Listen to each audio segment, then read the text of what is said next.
The protagonist was the CDO of a gaming company that has been enjoying absolute success. The company he runs has been making millions, and he seems to be a genius at investments and a legend when it comes to making money. He has the Midas touch, everything he touches turns to gold, he's the prodigy boy. But all of this seems to be the life our protagonist led. It's not known how he died, but right now he's in the college dorm room. Voices call for someone named Qian, saying he'll be late. It's the university vice president's class, and they have to sign the attendance sheet. When he wakes up, his friend has a psychopathic smile looking at him. He's confused, and the friend leaves the room saying he'll be in trouble if caught. This is our protagonist, Pai Qian, 19 years old. As he looks at the door, he realizes it's 2009, and he's gone back 10 years. He pinches his cheek, but realizes he's not dreaming. And like a good reincarnate, the little system appears. The wealth conversion system is linked to the host. Some information is shown, including an initial capital of $50,000 in personal assets. He'll receive money from the system to manage any company. And the profit or loss the company incurs will turn into money in his account. However, for every $100 profit, he earns $1 in his account, and for every $1 loss, he also earns $1, meaning it's 100 times more advantageous for the company to lose money. He just needs to create a company that loses a lot. Look at the smirk he gives when he's thinking about how bright the future will be. The system asks for the company name, and he puts in Soaring Tenga, and the system warns that the next calculation date will be in 14 days. But they will be postponed if he doesn't have any products announced. Our protagonist says it's much easier to lose money than to earn it. If in his past life he was a successful investor with 10 years worth of memories, he'll do everything to lose as much as possible. He already knows everything that will be profitable, so he just needs to not invest anything for it to have a chance of succeeding. The only question left is what kind of company he should open. He has a mental conference with 5 versions of himself. It's the first meeting of the challenge to see who can lose the most money. One of them raises his hand and warns him that the system has various restrictions. He can't use the money for illegal investments, real estate speculation. He can't keep buying useless materialistic items, and he can't buy cryptocurrencies. Basically, the money has to be used in the company with the intention of making it succeed, but it has to fail. The world he's in is very similar to the one he lived in. The only differences are that the technology is slightly more advanced, and copyright protections are also slightly better. Thinking about these two cases, he imagines that making games would be a good idea, explaining to his mental clones that it's very easy to consume capital by making games. Not to mention that games are volatile. At any moment, people's interests can change. Or they can get tired of the game, all of which causes many players to leave and them to incur losses, which is very good. Not to mention the best part of games is that there's nothing physical. So after bankruptcy, they really end up with nothing but debts and a bunch of useless code. The other clone says that with memories of the last 10 years, they know exactly what kind of games people want. Just avoid those and everything will be fine. Now they're already excited. Step 1. Make a crappy game. Step 2. Convert the losses into personal assets. Step 3. Every $1 of loss turns into profit and he becomes rich. In this life, he'll lose a lot of money, but he'll be the most successful person. Next chapter, the first game has been released. Someone is driving a truck on a desert road thinking that the graphics of that game are horrible. Also, the steering wheel is too stiff, and the sound is extremely tedious. But the guy adjusts his glasses, saying he's played a lot of bad stuff, and this is quite common, so he's used to it. The only strange thing is that the game is too boring. He's been driving for ages. 10 more minutes pass, and he says he can't take it anymore. Looking ahead, he starts having an emotional crisis. Who am I? What do I do? What does this game want from me? I just keep driving forward without stopping. There are no curves. Nothing. This game doesn't show any change.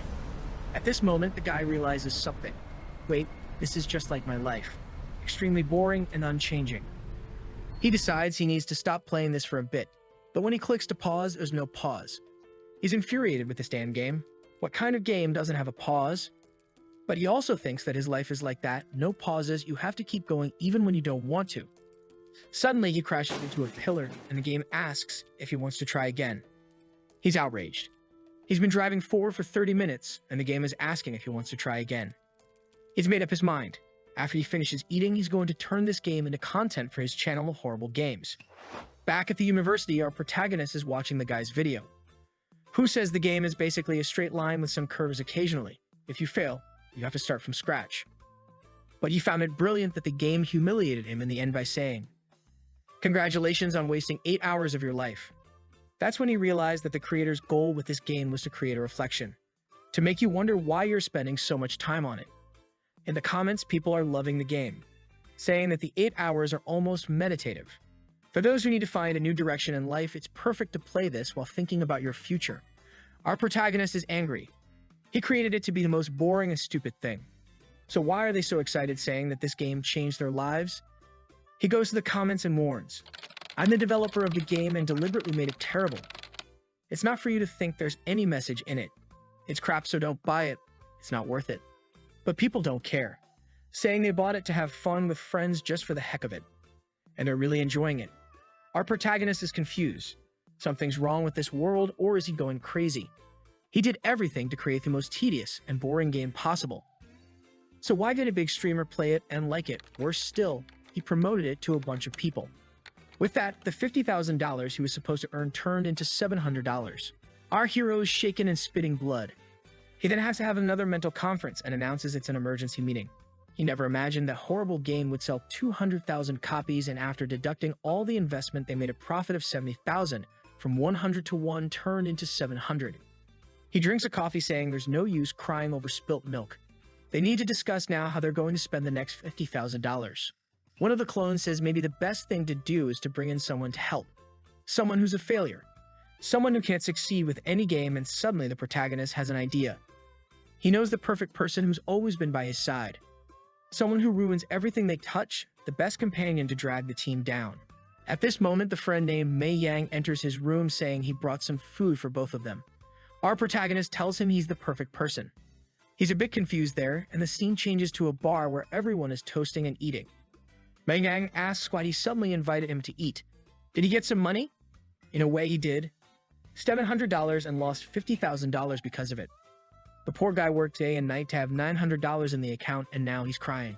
But he realizes that the system has some kind of minimum value, and anything below that is completed by the system. This time he received $300,000 and needs to spend it all. Mei Yang tells him to eat, but our protagonist says he's developing a game and asks if he's interested in participating. Mei Yang is startled, asking where he got the money to do something like this, and Pai Qian invents that he's from a wealthy family and his father gave him $300,000 to venture out. Mei Yang asks if he knows how to program or do design. Pai Qian obviously says no. Who cares about that? Just buy some cheap design packages and it's fine. But Mei Yang says he's unsure. It's strange to spend so much money. What if they lose everything? Pai Qian gets angry. Now this damn guy is suddenly full of conscience. How is he going to convince this guy to lose money with him? But the damn guy is going to use failure for success. He gives a little cough and asks, "Have you heard of the game Solitary Desert Highway?" Mei Yang says he has. It's that stupid game where you drive for 8 hours aimlessly. Pai Qian then reveals he created it, and Mei Yang spits his coke across the table and asks, "You created that damn thing? If that's the case, I changed my mind. I didn't know if you had that much talent, brother. If you had enough talent to turn that trash into a famous business, I'm with you. I'm not good at anything, but I'm reliable." He rushes off, saying he'll read everything about game development to be the best and help his friend. Pai Qian wanted to stop him, but the guy was already gone, and now there's nothing to be done. But this guy has never done anything good in his life, right? The only problem is that he's a bit too enthusiastic, so is it a good idea to hire him? That same night, when Mei Yang returned to the room, he had a ton of books. From programming to game design. There's even a book about neck pain, since he's going to be working a lot. Pai Qian finds it impressive, but the damn guy isn't a programmer. So he just congratulates him, saying it looks like I hired the right person. Mei Yang thanks him, saying that's great. He'll start with high-level programming for beginners. Reading the book, he says he understands the individual words, but nothing beyond that. Pai Qian thinks he just bought those to take up space. Then he tells Mei Yang, focus on design, not programming. Besides, the content of those books is outdated. Mei Yang replies, that's why these useless books were all on sale. What do I do with them now? Pai Qian tells him, just take a quick look at those books and then we'll reimburse them as a company expense. Mei Yang thanks him and is impressed, but decides he'll study a bit. Later, he fell asleep with the book on his face. Pai Qian pounds the table excitedly. Thank goodness. He has a lot of willpower, but really, his skill is zero. It's this kind of person that I need. It's just a pity there isn't a bunch more of him. A company like that would be perfect for sure. But now it's time to confirm exactly what he's going to do with the $300,000. in case of losing the $300,000. He takes out some Yu-Gi-Oh style cards, and Mei Yang asks, "Are you trying to create a mobile card game?" Patty Kian says that's the idea. They're going to create a card game based on the Three Kingdoms, and he's already bought all the basics. Mei Yang asks, "Did you see that the Three Kingdoms are trending and want to use them as a reference?" But there are several companies already making mobile card games, and besides, there are several that are very popular, and it's all very common. But obviously, that's Patty Kian's plan. He's going to develop a card game in the fiercest and most competitive genre of all. That way, a bad game won't stand out. With so many others on top, obviously, it won't attract much attention. This time, he'll definitely lose. In the mental meeting, they were discussing that current card games have a payment limit. This is so people can't reach the top of the rankings just by spending money. They have an idea. What if they set the payment limit extremely high? One of the clones says, "But then the players will criticize, right? Because whoever has more money will win." But one of them adjusts his glasses and says it's dangerous.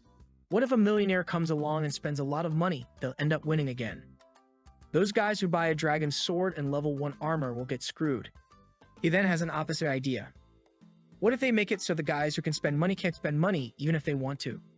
Then the game will be cheap, and furthermore, it will only sell a VIP and nothing else. With such a low payment limit, it will be very difficult to make money. They're already imagining all the angry players wanting to use their wallets but not being able to. Pai Qian shows Mei Yang the game template he bought, which is basically a ready-made game, and you just change some information and theoretically it's yours. And what are they going to launch differently? Absolutely nothing. But Mei Yang is shocked. This damn thing costs $100,000. But Pai Qian says it's a steal. $100,000 is really too cheap for this scumbag since he wanted to spend $200,000. He then points to the screen and says that now they have to add combat effects, some card designs, and other artistic features. And Mei Yang is shocked. Wow, do we have to spend even more? What's the budget for everything that's left? Pai Qian says he'll spend $30,000 on music and sound effects, $10,000 on other expenses, and the remaining $70,000 on design. Mei Yang is confused, all this on design. He then organizes some papers and hands everything to Mei Yang, and says he'll take care of the interface and special effects. And the character cards, he'll let Mei Yang handle them and hands him a list of character names. But the poor guy is sweating bullets and says, "I've only watched this Three Kingdoms show twice and I don't even know the characters on the list." Pai Qian says it's okay. He trusts him. All he wants is something original and innovative. Insecure, Mei Yang says it's okay. He'll do his best. Pai Qian says, "You can do it, kid," but deep down he's praying he can't. "I left the hardest part to you, making the game fail." Sometime later, Mei Yang is saying he's lost. He doesn't know where to start. And obviously, Pai Qian says it's okay, relax. The character visuals are up to the artist. He just needs to give a general idea. And it has to be something extravagant and innovative. He can't forget that. Mei Yang asks, "Can I turn Guan Yu into a dragon?" He says he can. "Can I make some random guy into a centaur?" You can. "Can I turn a woman into a dragon too?" You can. Do whatever you want, dude. "Can I turn the character everyone loves into a little dragon loli?" You can too. Mei Yang is happy, and Pai Qian says he's a genius, how amazing everything he does is. He's changing all the characters into women wearing skirts. This is going to be a disaster. It's really an incredibly stupid idea he's following. Since successful games are using a more cartoon style, he decides to use a realistic style to go against the trend. He finds someone on the internet named Huan Guanjin. The guy's designs are extremely simple and dull. And since his focus seems to be cartoon style, if he asks for realistic, it will surely turn out like garbage. Plus, it's very cheap, which is even better, as it guarantees the guy is bad. He writes an email and sends it to the guy. Now he's confident, a rookie artist drawing something he's never drawn before, and his lost friend giving the worst ideas possible. Surely all the Three Kingdoms fans will hate it all. Finally, he'll manage to lose the $300,000 and make $300,000 in profit. Sometime later, the two are in a cafeteria, and Pai Qian is looking at the descriptions Mei Yang wrote. It's so bad it would have been better to leave it blank. There's no detail about the design, just about the race and color of the character. It's truly an unacceptable summary. He thanks Mei Yang, saying it's perfect, he could never do something like this, thinking that clearly it has no characteristics of the Three Kingdoms. You can't even tell it's based on them. Then Mei Yang says he has a crazy idea. Pai Qian wants to know what the idea is, and Mei Yang says, "Why don't we turn all the characters into women?" But Pai Qian immediately tells him to stop with that idea. Mei Yang asks why, and Pai Qian responds that there's a danger of people getting angry, but in reality he's afraid of it being successful. He then says that the idea is already great. Leave those centaurs, the dragons, really, this way it's much better. My gang says okay then. Pai Qian gets up and says he'll send the contents to the artist later, while thinking that it's easy to fool this guy. In the city of Mo, at the University of Finance and Economics, we see three guys in the dorm room talking. They're asking the guy in jail what kind of job he got and who the client is. The long-haired guy tells them to leave because he has to go to a meeting and they'll have to start working soon. He then enters a sort of virtual reality to talk to Pai Qian. His name is Huang Guangjun, and he asked our protagonist how many characters he wants and what the requirements are. Pai Qian says he doesn't want a cartoon style and needs 54 drawings of each character, so 200 in total. Huang Guangjun is a bit surprised because he only draws cartoons, and then he says he wants 2,000 per set. It may seem like a lot, but he's a capable rookie. But Pai Qian doesn't like that price. It's too cheap and won't make a dent in his money. So if he says no, that price isn't suitable. Huang Guangjun says that's the minimum he'll accept, but Pai Qian starts explaining that he needs innovative designs so the difficulty will be great. Also, the one who planned it doesn't have much knowledge of art, so that's why the descriptions are vague. In this case, he'll pay 3,000 per set since that's what's appropriate. Huang Guangjun is shocked and says it's the legendary reverse negotiation when someone argues because they want to pay more. So Pai Qian sends the list of characters and tells him to take a look. But Huang Guangjun is shocked your list has no details. It makes no sense at all. Besides, it has no references. He'll have to create everything from scratch. Pai Qian says it's okay. He trusts 100% in his artistic talent. He can draw whatever he wants. He won't ask again. If he wants, he can record this conversation and show it to the judge. Huang Guangjun says okay, he believes it, and then they sign the digital contract. With that, Pai Qian thinks it's done. Now it's just buying the music and sound effects, renting the hosting service, and the last 10,000 will be spent. Obviously, he didn't leave any money for marketing since the goal isn't to be successful. In his room, Huang Guangjun gathers everyone and talks about the job. Seeing how much they're going to be paid, the guys are motivated. It's a very good price. Is he paying you all that? Really, I draw cartoon style as much as he wants. But Huang Guangjun warns that it's not actually a cartoon style. He wants everything realistic. The guys are shocked, but why did he ask for that if all of his portfolio is cartoon style? Huang Guangjun says he hates drawing cartoons and his portfolio is like that because all mobile games have been asking for that type of design. He had no choice, so he accepted the jobs. But finally, he doesn't need to draw that anymore. He can show his true value. Sometime later, looking at the computer, he chose the epic oil painting style, with strong strokes and lots of shading. His friends ask if that will really meet the client's needs. Huang Guangjun says he chose this style to highlight the grandeur of the creatures. It's the perfect style for when the art differs from humans, but normally the style of the Three Kingdoms doesn't fit with this. But since the guy changed everything, this case fits well. But his friends warn that they won't be able to help him in this case since they don't understand this style. Huang Guangjun says it's okay. They'll do the initial part and they'll finish later. They're talking about how they need to make this work. The client who pays well surely has other contacts. They just can't make the poor client lose money. So the motivated Huang Guangjun tells everyone that they'll do their best, and everyone's excited. 3 weeks later, he's finished. Dude, the poor guy turned into a skeleton, but everything's ready. Everyone worked really hard, and they can eat. But they don't have the energy to get off the floor. The room is full of Coke and Red Bull cans, and he says they'll go out for lunch tomorrow. He sits at the PC and says he finished the 200 drawings. When Pai Qian received the file, he was impressed that the guy really sent everything on time, and he's curious to see how it turned out. He still has the remaining money, so he decides to spend it on a few more items. But first, he's going to take a look at the design just to see how bad it turned out. Upon opening, the first thing that comes up is the divine fighter Guan Yu. The art is insane and extremely good, and Pai Qian gets mad, saying this costs much more than what I'm paying. Was this guy tricking me? His portfolio had nothing about this type of drawing. So an emergency meeting is necessary. Unfortunately, the game needs to be launched in 2 days or the system won't make the payment. One of them says it's okay, even though the drawings are well done. Things may not go so well since the characteristics are very different. Also, they only use the old game model, and the gameplay is quite boring since they didn't buy any more resources. It's as dull as possible. But one of the ties says that the art doesn't matter. If no one clicks, they won't even see it. They need to release this game with the most ridiculous name possible. And it can't contain 3 kingdoms in the name at all, or it might end up getting some clicks. Mei appears behind him and asks what he was looking at. When he sees the art, he's impressed with how good it turned out. Paikian says it's all thanks to his talent, and Mayang responds, "Wow, I really didn't know I had this talent." Paikian then asks him to test the game just to see if there are any bugs, and Mayang then asks what the name of the game will be. Our protagonist says it will be Ghost General, a card game. Back in Guanjun's dorm, they're celebrating the end of the project and went out for a barbecue to relax. One of the guys asks when the game will be released and what the name is. Somewhat embarrassed, Guanjun says it's Ghost General, but he doesn't know when it will be released. We'll take a look at the platform and is shocked because the game has already been launched. The friend is also confused, asking, "But didn't you send the illustrations this morning? It's already launched now." They take a look and the game's description is, "This is a normal card game." They think it's very dull. However, they recognize that Solitary Desert Highway was also made by this company. Not to mention the game is being sold for $7, which doesn't make any sense. So they buy it, saying they at least need to see their work in the game. The guy with glasses finishes the tutorial and goes to buy 10 cards to see what he gets.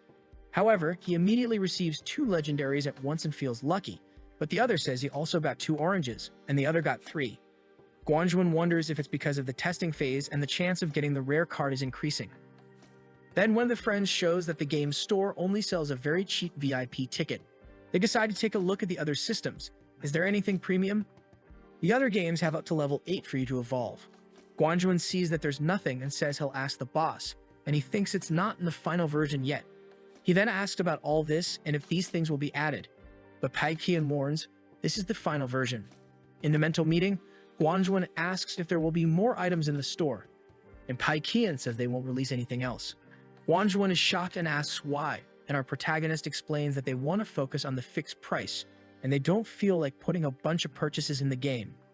Obviously, it's because he doesn't want people to have any chance of making money. Guanjun asks if he'll do marketing, since downloads are low, but Paikian says there won't be any marketing, and Guanjun wants to know why. Our guy explains that they've already spent all the money, and nothing is left of the $300,000 budget they had. Guanjun lowers his head, and the friends ask what happened. Guanjun then says that Ghost General needs their help. He thought that Chief Paikian was super rich, and that's why he didn't try to lower the price and even mention a fair value. But now he understands very well. Chief P doesn't want to get his hands dirty for money, and he doesn't want to sell his values. The kid in the black shirt says that without marketing, it's impossible for the game to become popular. And the one in blue says they should help with promotion. The last one says they're not streamers or popular gamers. They can't do that. But Guanjun pounds on the table, saying the boss was very generous, and they need to reciprocate. He knows several famous artists and will ask for their help. Sometime later, Mayang is sad, saying their game seems bad and no one is interested. Usually, successful games have millions of downloads, so why does theirs have so few? Paikian puts his hand on his shoulder and tells him not to worry. It's common for a new game like this to go through this situation. Things will get better. However, he's incredibly happy. It's obvious that there are no downloads. There's no marketing, so it's perfect. Mayang says he'll take another look since it's been 3 hours since he last checked. However, Paikian is confident he can look as much as he wants. It can be 3 days, a month. No one will see this game. Just maintain this pace and the $300,000 will land in his account. But Mayang's eyes sparkle, and he says the number of downloads has finally increased and lots of people even left positive reviews. Paikian is shocked and asks what the heck is going on. In the comments, everyone is praising the game.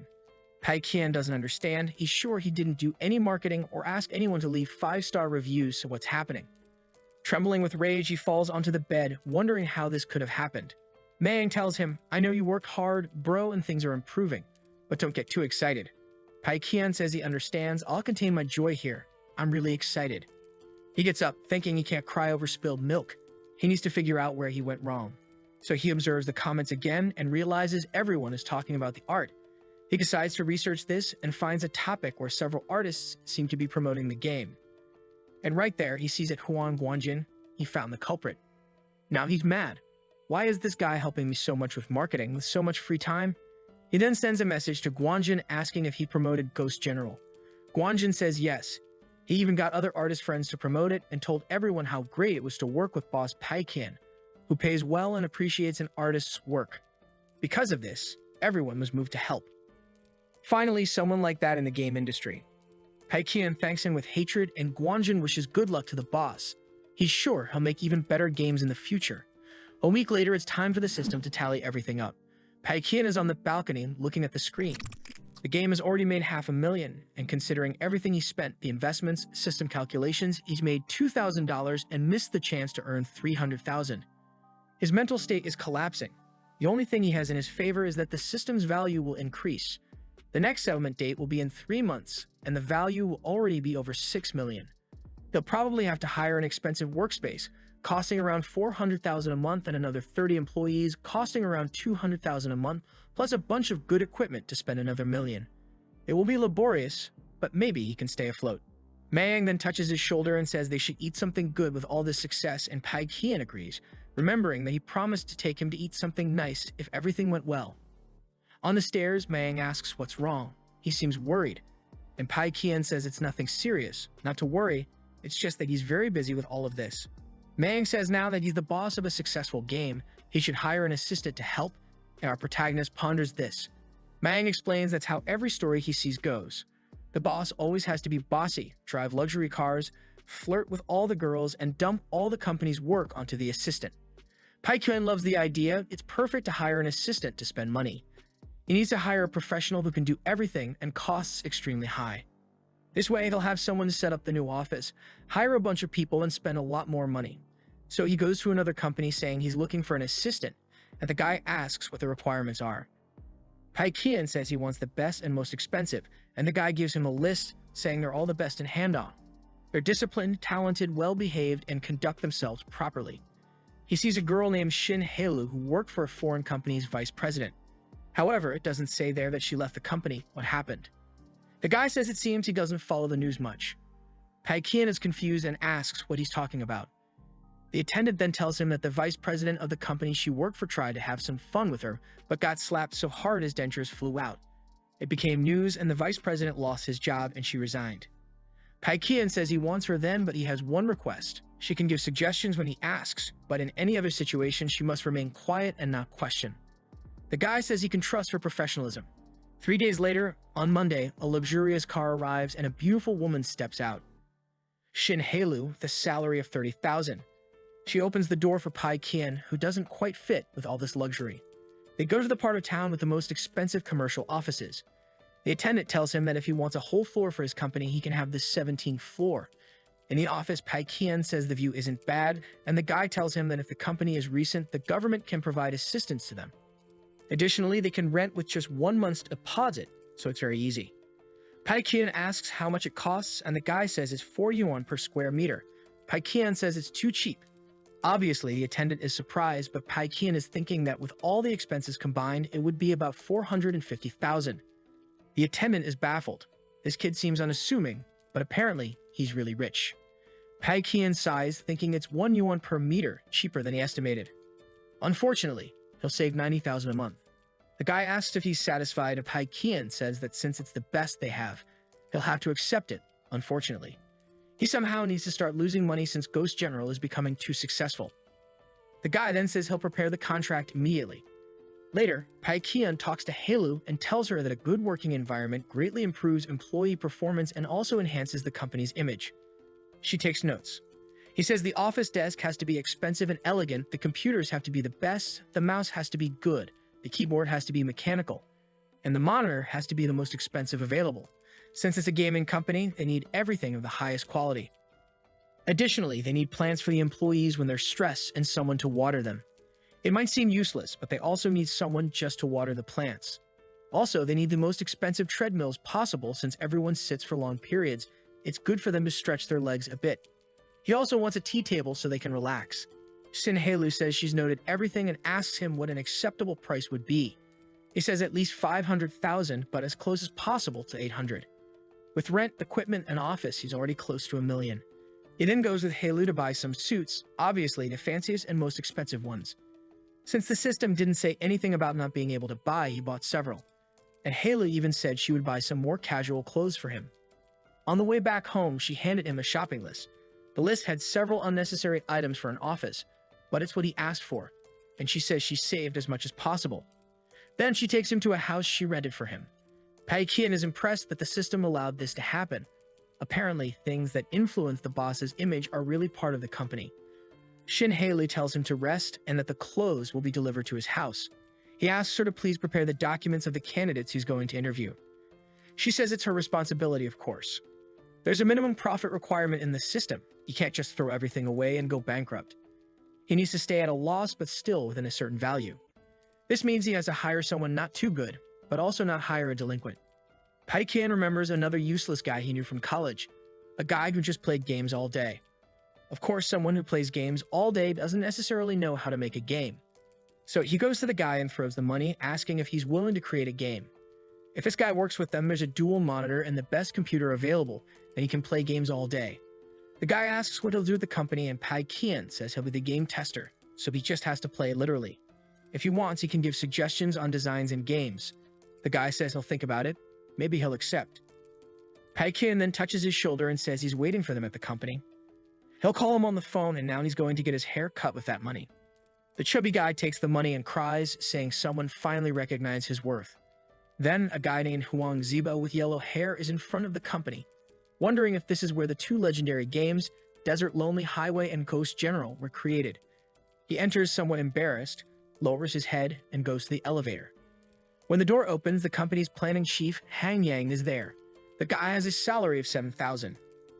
Huang Zibo is surprised and greets the guy, who points at him and says the company here has very high demand, so he won't be hired. The kid wonders, wow, I didn't expect even he would come for an interview. Was it for the legendary Tengda? He goes to the 17th floor thinking, if even Liu was so sad, he probably wasn't accepted. And if an experienced guy like him wasn't, imagine me. He arrives at the reception and is impressed. The receptionists are famous twins. They then say they'll take him to the interview room, and in the company there are already a lot of things installed and people playing. She knocks on the door, calling for Boss P, who tells them to come in. Our protagonist tells him to sit down, and he goes somewhat embarrassed and greets him. Noticing the silver cup, he can see the level is different there. Paikian asks where he worked, and the guy says he worked at Changyang. He sees Paikian laughing and hesitates. Is he laughing at me? I really shouldn't have come here. I'm just a beginner in this industry. Peg tells him he's excellent and says he meets all the requirements, asking when he can start working. The guy is confused and says the day after tomorrow. So Paikian tells him to bring his resignation letter. He'll already sign the contract, but he asks how much he wants to be paid. Somewhat embarrassed, Huang says 2,100 is enough for him, and he hopes the boss doesn't think that's too much. Paikian puts his hand on his face, leaving him anxious. I knew I had overdone it. But Paikian starts listing all the expenses I'll have to work in the city center. With that, he says the company will pay at least 3,500. Huang doesn't know what to say, and our protagonist says 4,000. It was the famous reverse negotiation again.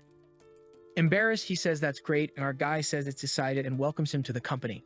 The poor guy leaves trembling. Paikian keeps refusing every experienced guy who could make the company succeed and hires all the inexperienced young people with the excuse that they have a visionary eye. A week later, Mei Yang is going to visit him. When he enters the room, he asks how the hiring is going. Our protagonist hands him the list. Mei Yang obviously gets a shock, saying the people seem very young and inexperienced, and asks why he hasn't hired any chief designers. Did nobody apply for that position by any chance? Paikian tells Mei Yang that a lot of people applied, but he rejected all of them. Mei Yang asks why, and our protagonist explains that it's because those guys are too outdated and don't have a passion for the game. So he's going to be a head designer and will only ask for help from that blonde guy he hired. Seeing the resume, Mei Yang says the guy doesn't seem very experienced. Is Paikian sure about this? Paikian says yes, especially because he's looking for someone who can't see how stupid his ideas are. Also, they have a gamer who plays all day. With such an infallible duo, the company can't go wrong. Mei Yang asks when they'll actually start working, and Paikian says it will be tomorrow. He then makes an announcement to everyone in the company that tomorrow things really begin. People seem eager to finally start working, even if it's a 9 to 9-6. That means working 12 hours a day, 6 days a week. He doesn't care and will give his best. Paikian says to celebrate the start of work tomorrow, everyone should shut down their computers and go home now. Huang was ready to work and gets surprised. What's wrong with this boss? Our protagonist says it's Friday, today is a day for fun, so we're going to rest. Let's go home, everyone. He looks at the clock and it's only 3 p.m. What are they going to do now outside of work? Back home, our protagonist goes once again to his mental meeting to think about what kind of game would be perfect to incur losses this time. One of them says the goal is to choose the wrong direction and ensure that the employees don't notice. Since the mobile industry is doing very well, they have to avoid that. How about trying to create a computer game to compete with one of the biggest of all? One of them suggests making that style of game a style they don't have. But they all agree that the entire company can't do it. They hired a bunch of amateur people, and that style would be impossible. So on the 12th day, he calls everyone for a meeting. As no one works during a meeting, they're all focused. He then reveals that they're going to make a first-person shooter game for computers, something none of them has ever done. Huang's about to say something, but he already tells him to wait and announces that there won't be a mobile version. Their intention is to dominate the industry, so they don't even want to bother with an insignificant game. At Tenga, they're either going to success or fail. There's no middle ground. People applaud. Truly, the boss is visionary. He's on another level. He then points to Huang and Baxu and says the two are responsible for everything this time. Baxu will develop the entire design concept and Huang will handle all the execution. Obviously, they don't feel prepared. Huang thinks he needed about 6 more years of experience to do something like this. But Patakian warns for this game he has 3 requirements. It needs to have an interesting story. It needs to make it as easy as possible for new players. And lastly, he wants incredible weapons that can be bought for 888 yuan. They can decide the cost of the trial period, and that's it. Any questions? Huang wants to say something, but our guy interrupts and says the meeting is over, and everyone applauds. Baxu starts drawing and poor Huang starts working on the project.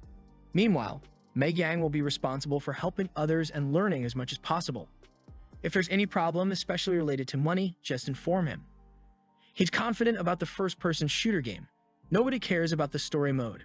Usually people just want to exchange bullets, so they're going to do a lot of things that nobody will even play. That's the kind of useless work. Not to mention that experienced players really like aiming, so if he makes the aiming part too easy, they'll hate it. Also, the payment of 888 yuan per weapon, it becomes inaccessible. He's trying to take everything good from a game called Counter-Strike and do the opposite. With almost no one on the team knowing how to make an FPS game, this is doomed to fail.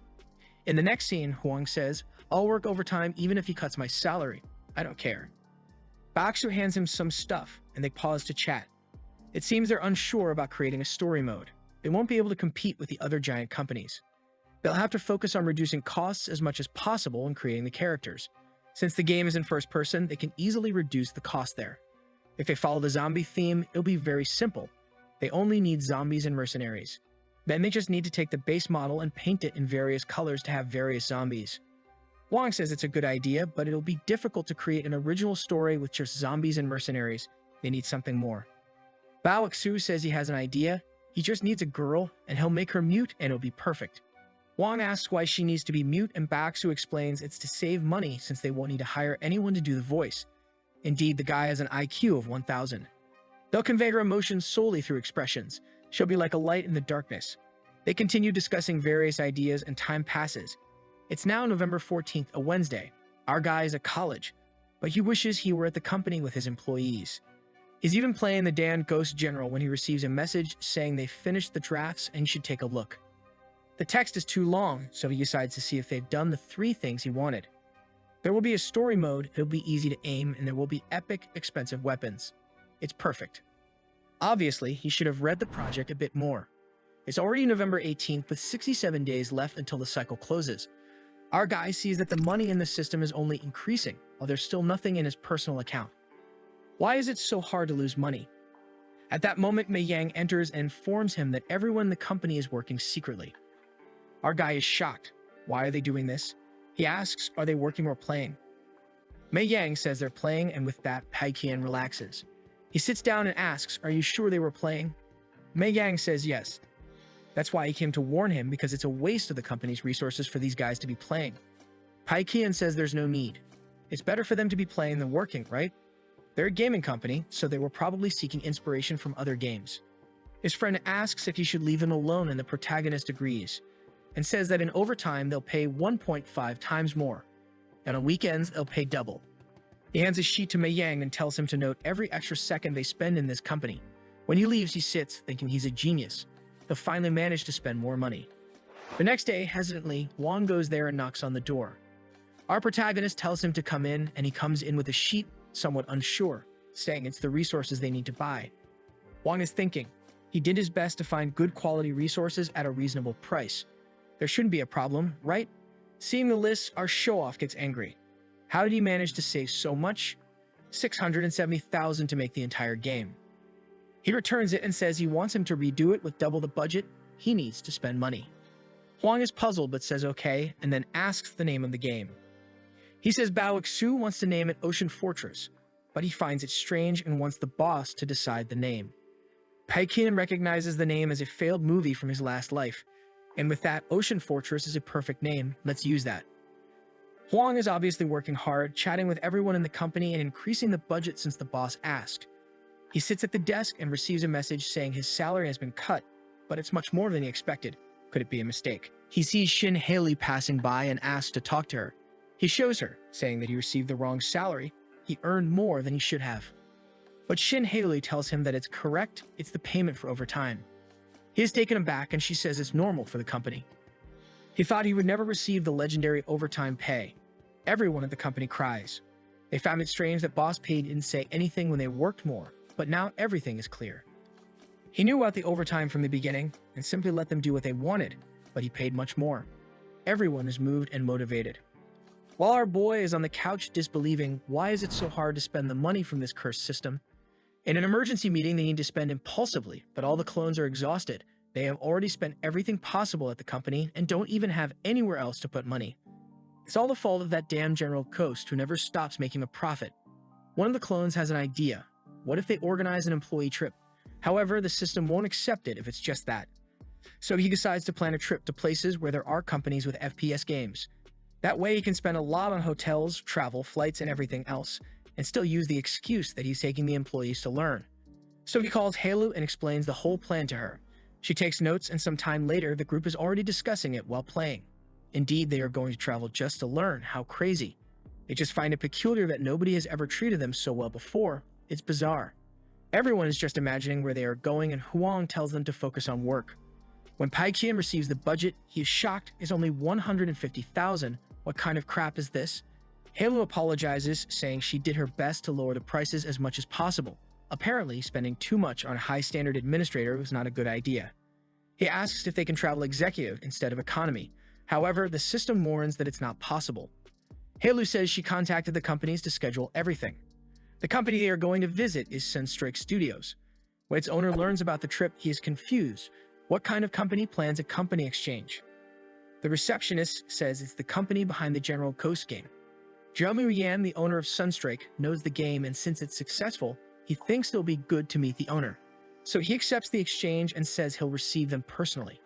The receptionist confirms and then hands him a list of newbies' dismissals. He takes a look and tells her to fire everyone except Lin Wan and leaves without saying anything else. The receptionist wonders why this person wasn't fired again. When he sits in his chair, he thinks about it. The reason he didn't fire this Lin Wan is that she is the granddaughter of a boss of a giant company. The guy asked him to let her work there and show her how bad the companies are until she resigns and gives up. But even seeing how bad the lives of game creators are, she doesn't give up, so he can't fire her. Sometime later, they are already at the hotel, and Mei Yan is complaining that he has to keep calling the protagonist boss. He wants to call him friend. But our boy says that can't happen. No one can know they know each other, since he's the special spy. The next morning, they are all heading to the company, and his employee is impressed. A company like that with its own building must be very good and pay very well. The company guy then comes to receive him, and when he sees that Pai Qian is wearing a custom suit, he realizes the boy is rich. They show the recording room, the design room, some cosplays they have, leisure areas, and everything else. However, Huang, seeing that the only thing in their leisure room is a TV, thinks it doesn't even make sense to call it a leisure room. Theirs is much better. Their rest area has only one sofa for such a large company. It's impossible to fit everyone. The food area has about 4-5 snacks, and there's even a warning not to take too much. Compared to their company, it's really bad. Zhu Yan, who wants to know why the Tengda employees don't seem impressed with his company. He was expecting to hear a lot of praise, but it's total silence. Mubian remembers that the protagonist asked him to ask questions and then says, "Wow, today is Saturday. Why are so many employees working overtime?" The two from the company look at each other, thinking that in this company, it's not overtime to work on Saturday, they work every day of the week. Huang explains that they're working because overtime is normal. Mei Yang says he understands it's really good to be able to earn extra money. There are so many people doing overtime that you guys must spend a lot paying for it. The guys from Sunstrike freeze. It's as if they pay anything. Pai Qian holds Mei Yang back and tells him to stop asking those things to the guys. Wang then apologizes for him, saying he doesn't understand much about the industry yet. The guy says it's okay and that he will take them to a meeting to share experiences. And they walk through the corridors where several employees are working.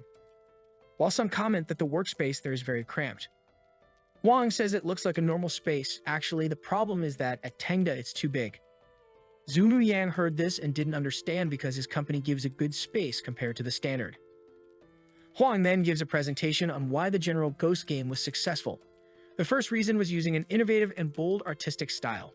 The second was respecting consumers and the low cost of the game. This made everyone feel good playing without needing to spend much. And the third thing is that he didn't spend anything on marketing and only used social media. Our Paikian thinks he explained it well, but wasn't what he wanted. Zhao Muyan is looking at the protagonist thinking that the guy is crazy not to have spent anything on marketing and even hired a rookie to be an artist. He really is a young man of great attitude and courage.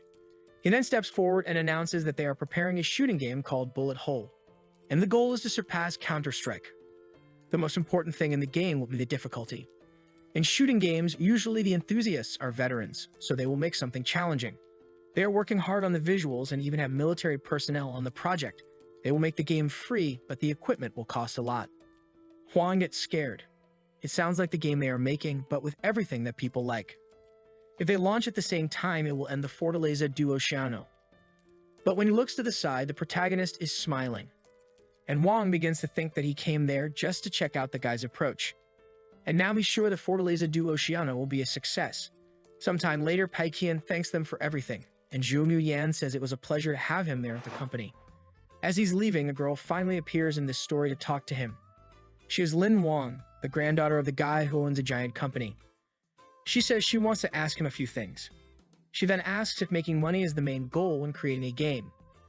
Paikian replies that the main goal is to bring joy, because in fact his main goal is to lose money. She smiles happily and asks if his company doesn't have a dismissal system. He says of course not. Every employee in the company is like family. They have to grow and learn together. He would never abandon anyone, because how is he going to spend money if he keeps firing others? She asks if the employees in his company work overtime. He says he tries to send them home, but it's been difficult lately. The most he can do is pay more for overtime. She asks if he's fulfilling a kind of childhood dream. He says no, his goal is to make money, but she tells him to stop lying. If he really wanted to make money, he would have set a much higher price for General Ghost. She then thanks him for answering the questions and goes away happy and radiant. Pai Kyuvan wonders who she was. In the next scene, she's already talking to Zhu Muyan, saying she wants to quit. He's very happy. Finally, I managed to make her see the darkness of the game development world.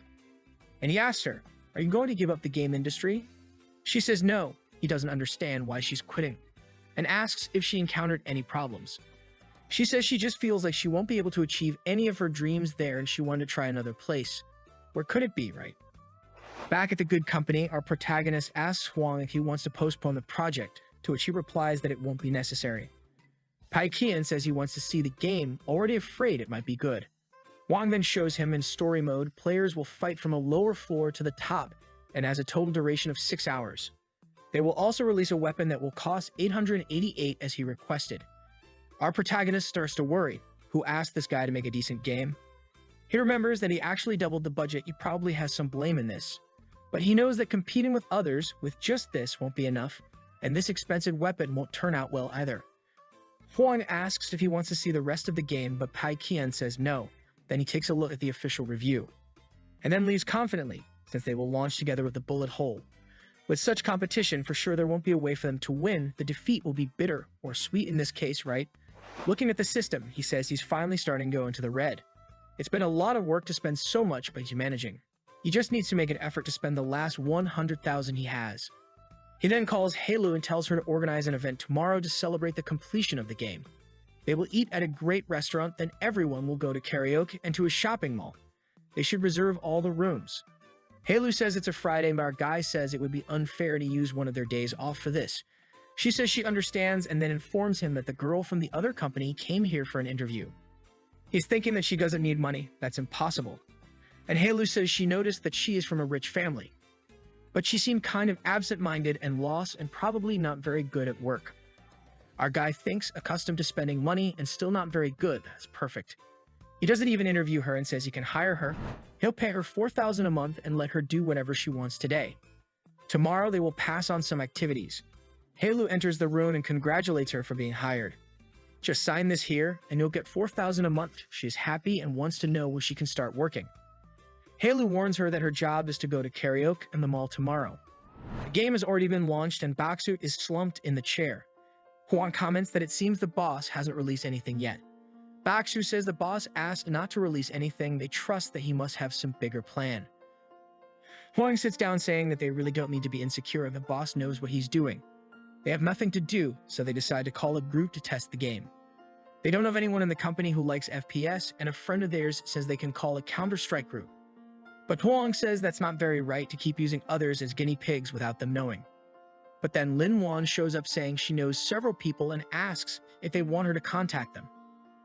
Huang is startled and asks where she knows them from, and she says that when they were testing bullet holes, she met all the players since she was in touch, and that's why she has their numbers.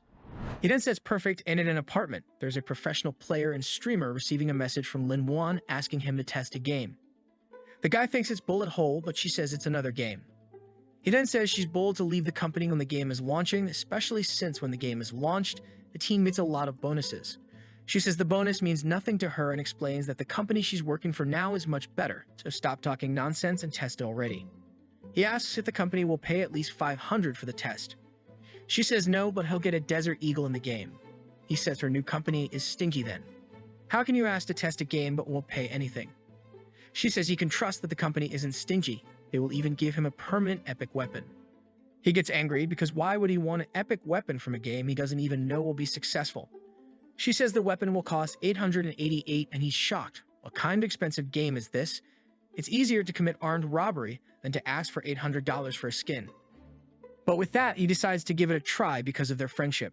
He says the name sounds like garbage, but the graphics aren't that bad. Strange that there's only one weapon in the entire store.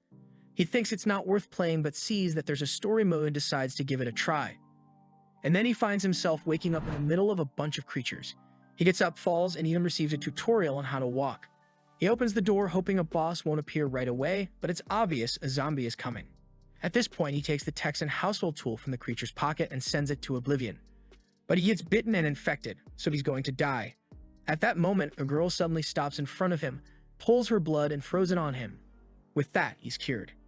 He tries to communicate with her, but realizes she changes and is impressed. It really is a very original story. The most interesting part is that it's easy to hit the bullets and easy to control. Using a big gun to blow heads off is very satisfying. He keeps playing, facing the boss using bazookas and atomic explosions. He wakes up in a helicopter and finishes the game. And then he starts sending messages to his friends saying the game is really good. Our hero is confident that this game has finally failed.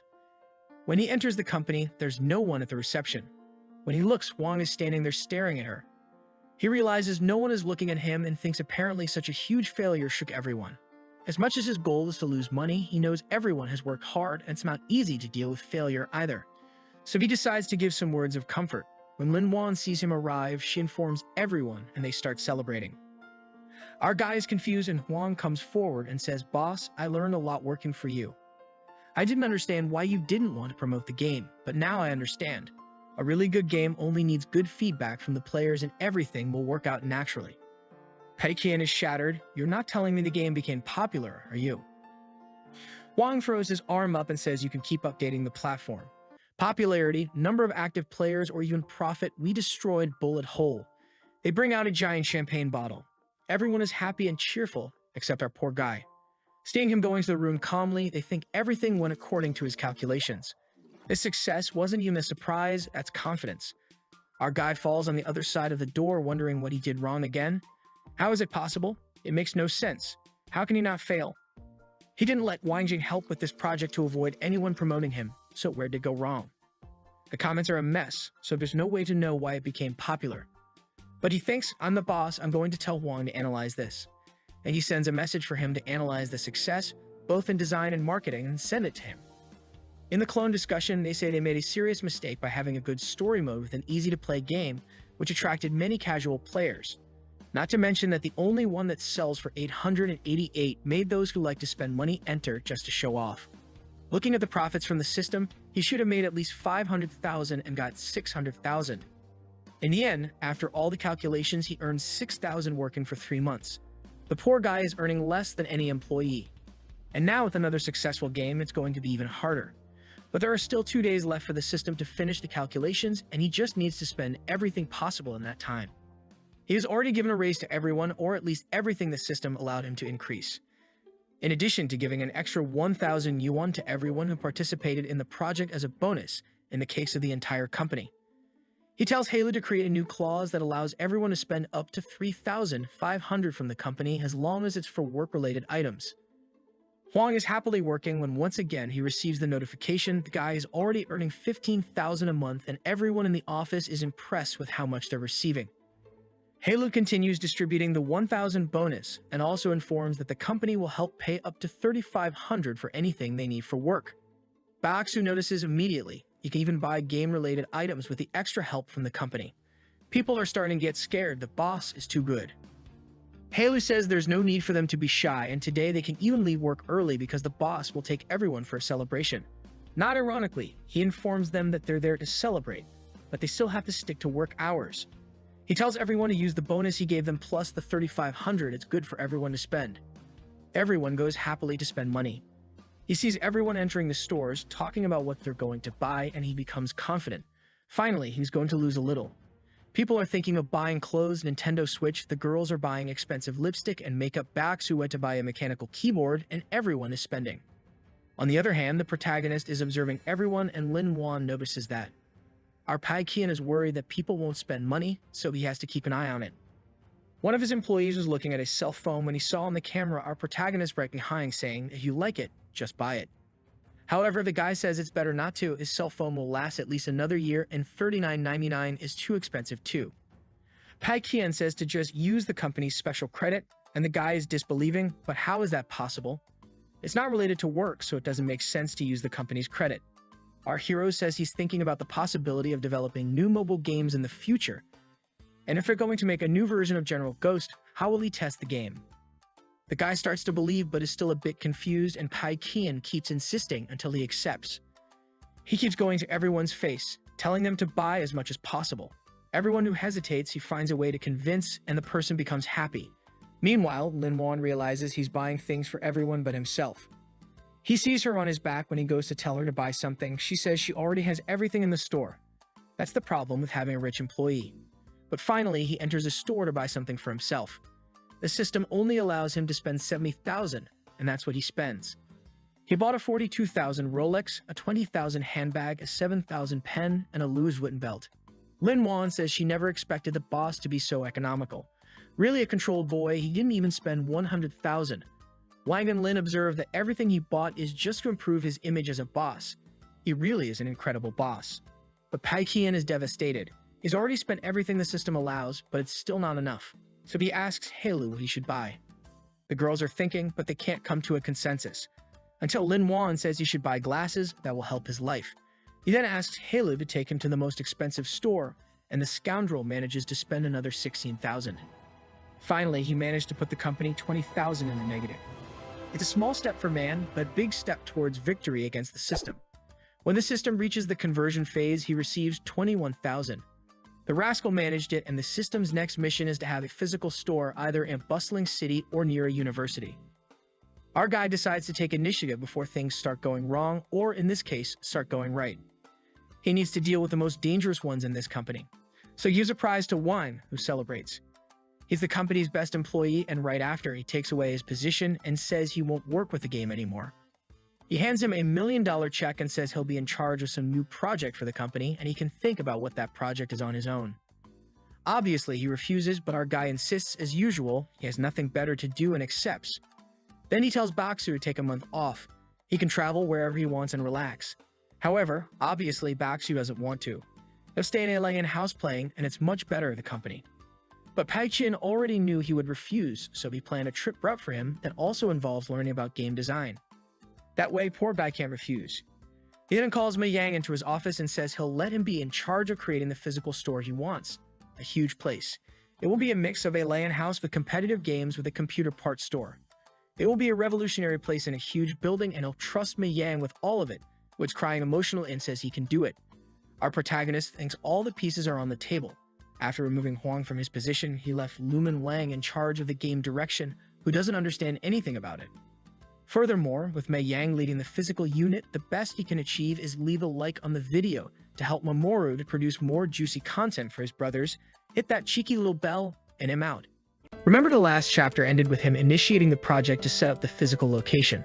Before things derail, he's already pulled the best employees from the company and put Mayong in charge of everything. Mayong assured him not to worry because he could handle it. However, he's left out in the rain trying to contact people clueless about how to start the project. Then he held a company meeting and assigned the most important task to someone who has never worked with it before, Lu Mingliang. This time, the game will be called Game Designer. It's a game where you'll be a character who creates games. People are curious as he explains that in this game, players will be able to decide the payment method, strategies, and everything that happens in a game company. After explaining, he asks if anyone has any doubts. People look at each other, and he feels confident.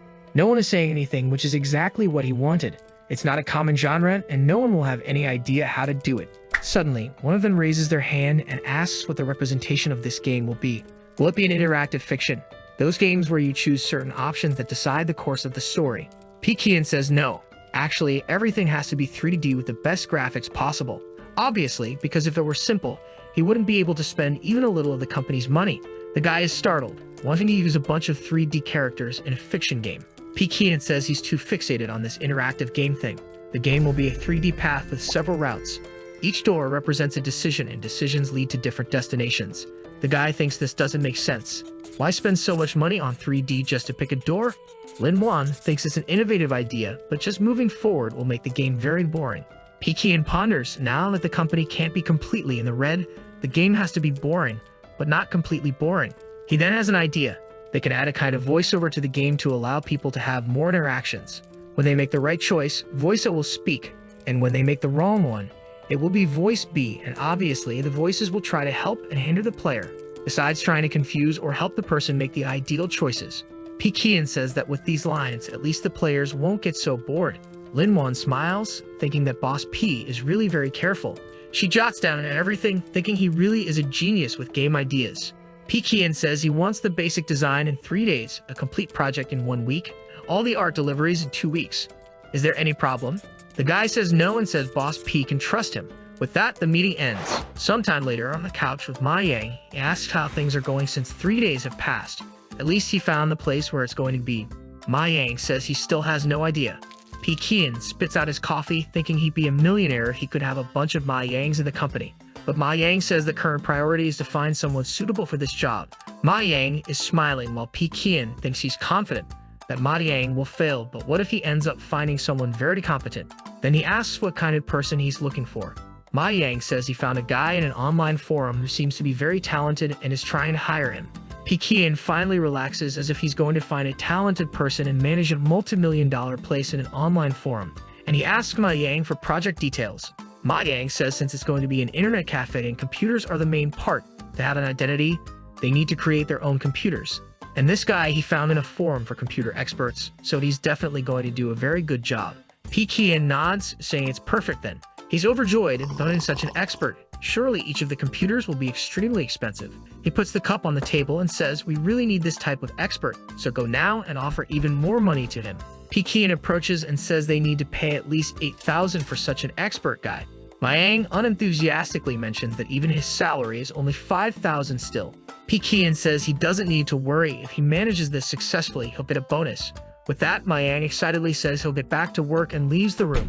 Pekian slumps into his chair, now believing he's dealt with part of the game and tackled Ma Yang's issue. The only problem is Huang Sibo, whom he gave 1 million to for a project, and he's afraid of how the kid will spend it. February, it arrives. The guy knocks on Pekian's door and enters to show that the game project is ready. Pekian asks if he's working overtime because he was too fast. The guy says no, it's just that his efficiency is higher working at Tangda, so Pekian tells him to sit down. He then hands over the papers for Pekian to look at. Pekian decides to scrutinize them to see if there's anything that could make this game succeed too much, like what happened with Huang. Pekian starts asking some questions about the project and the ideas. The guy explains, but he heard that the boss didn't even look at Huang's, which means his isn't perfect. However, he notices the boss's attention to detail really focused on helping him and ensuring he can make a great project. Pekian closes his eyes and imagines making some decisions in the game. As he enters the first corridor, he can choose the genre of the game to be created. He can choose if it's 3D, if it's 2D, what the characters will be. He then frowns, realizing it's terribly boring. Even in his imagination, it's not fun at all. Surely he can start working because it's perfect. The guy smiles, and Pekian tells him to use everything with the best quality possible. The guy leaves, promising he'll constantly try his best. Suddenly, the door opens in his face when Huang opens it. Inside a club, a bartender prepares a drink, and a blonde guy calls him, saying the customers want a song. He says he's cleaning the counter and will go sort it out. Then he climbs onto the stage and starts singing for everyone. As he performs, he introduces himself as Zhang Yuan, a 24-year-old guy who works as a bartender and singer.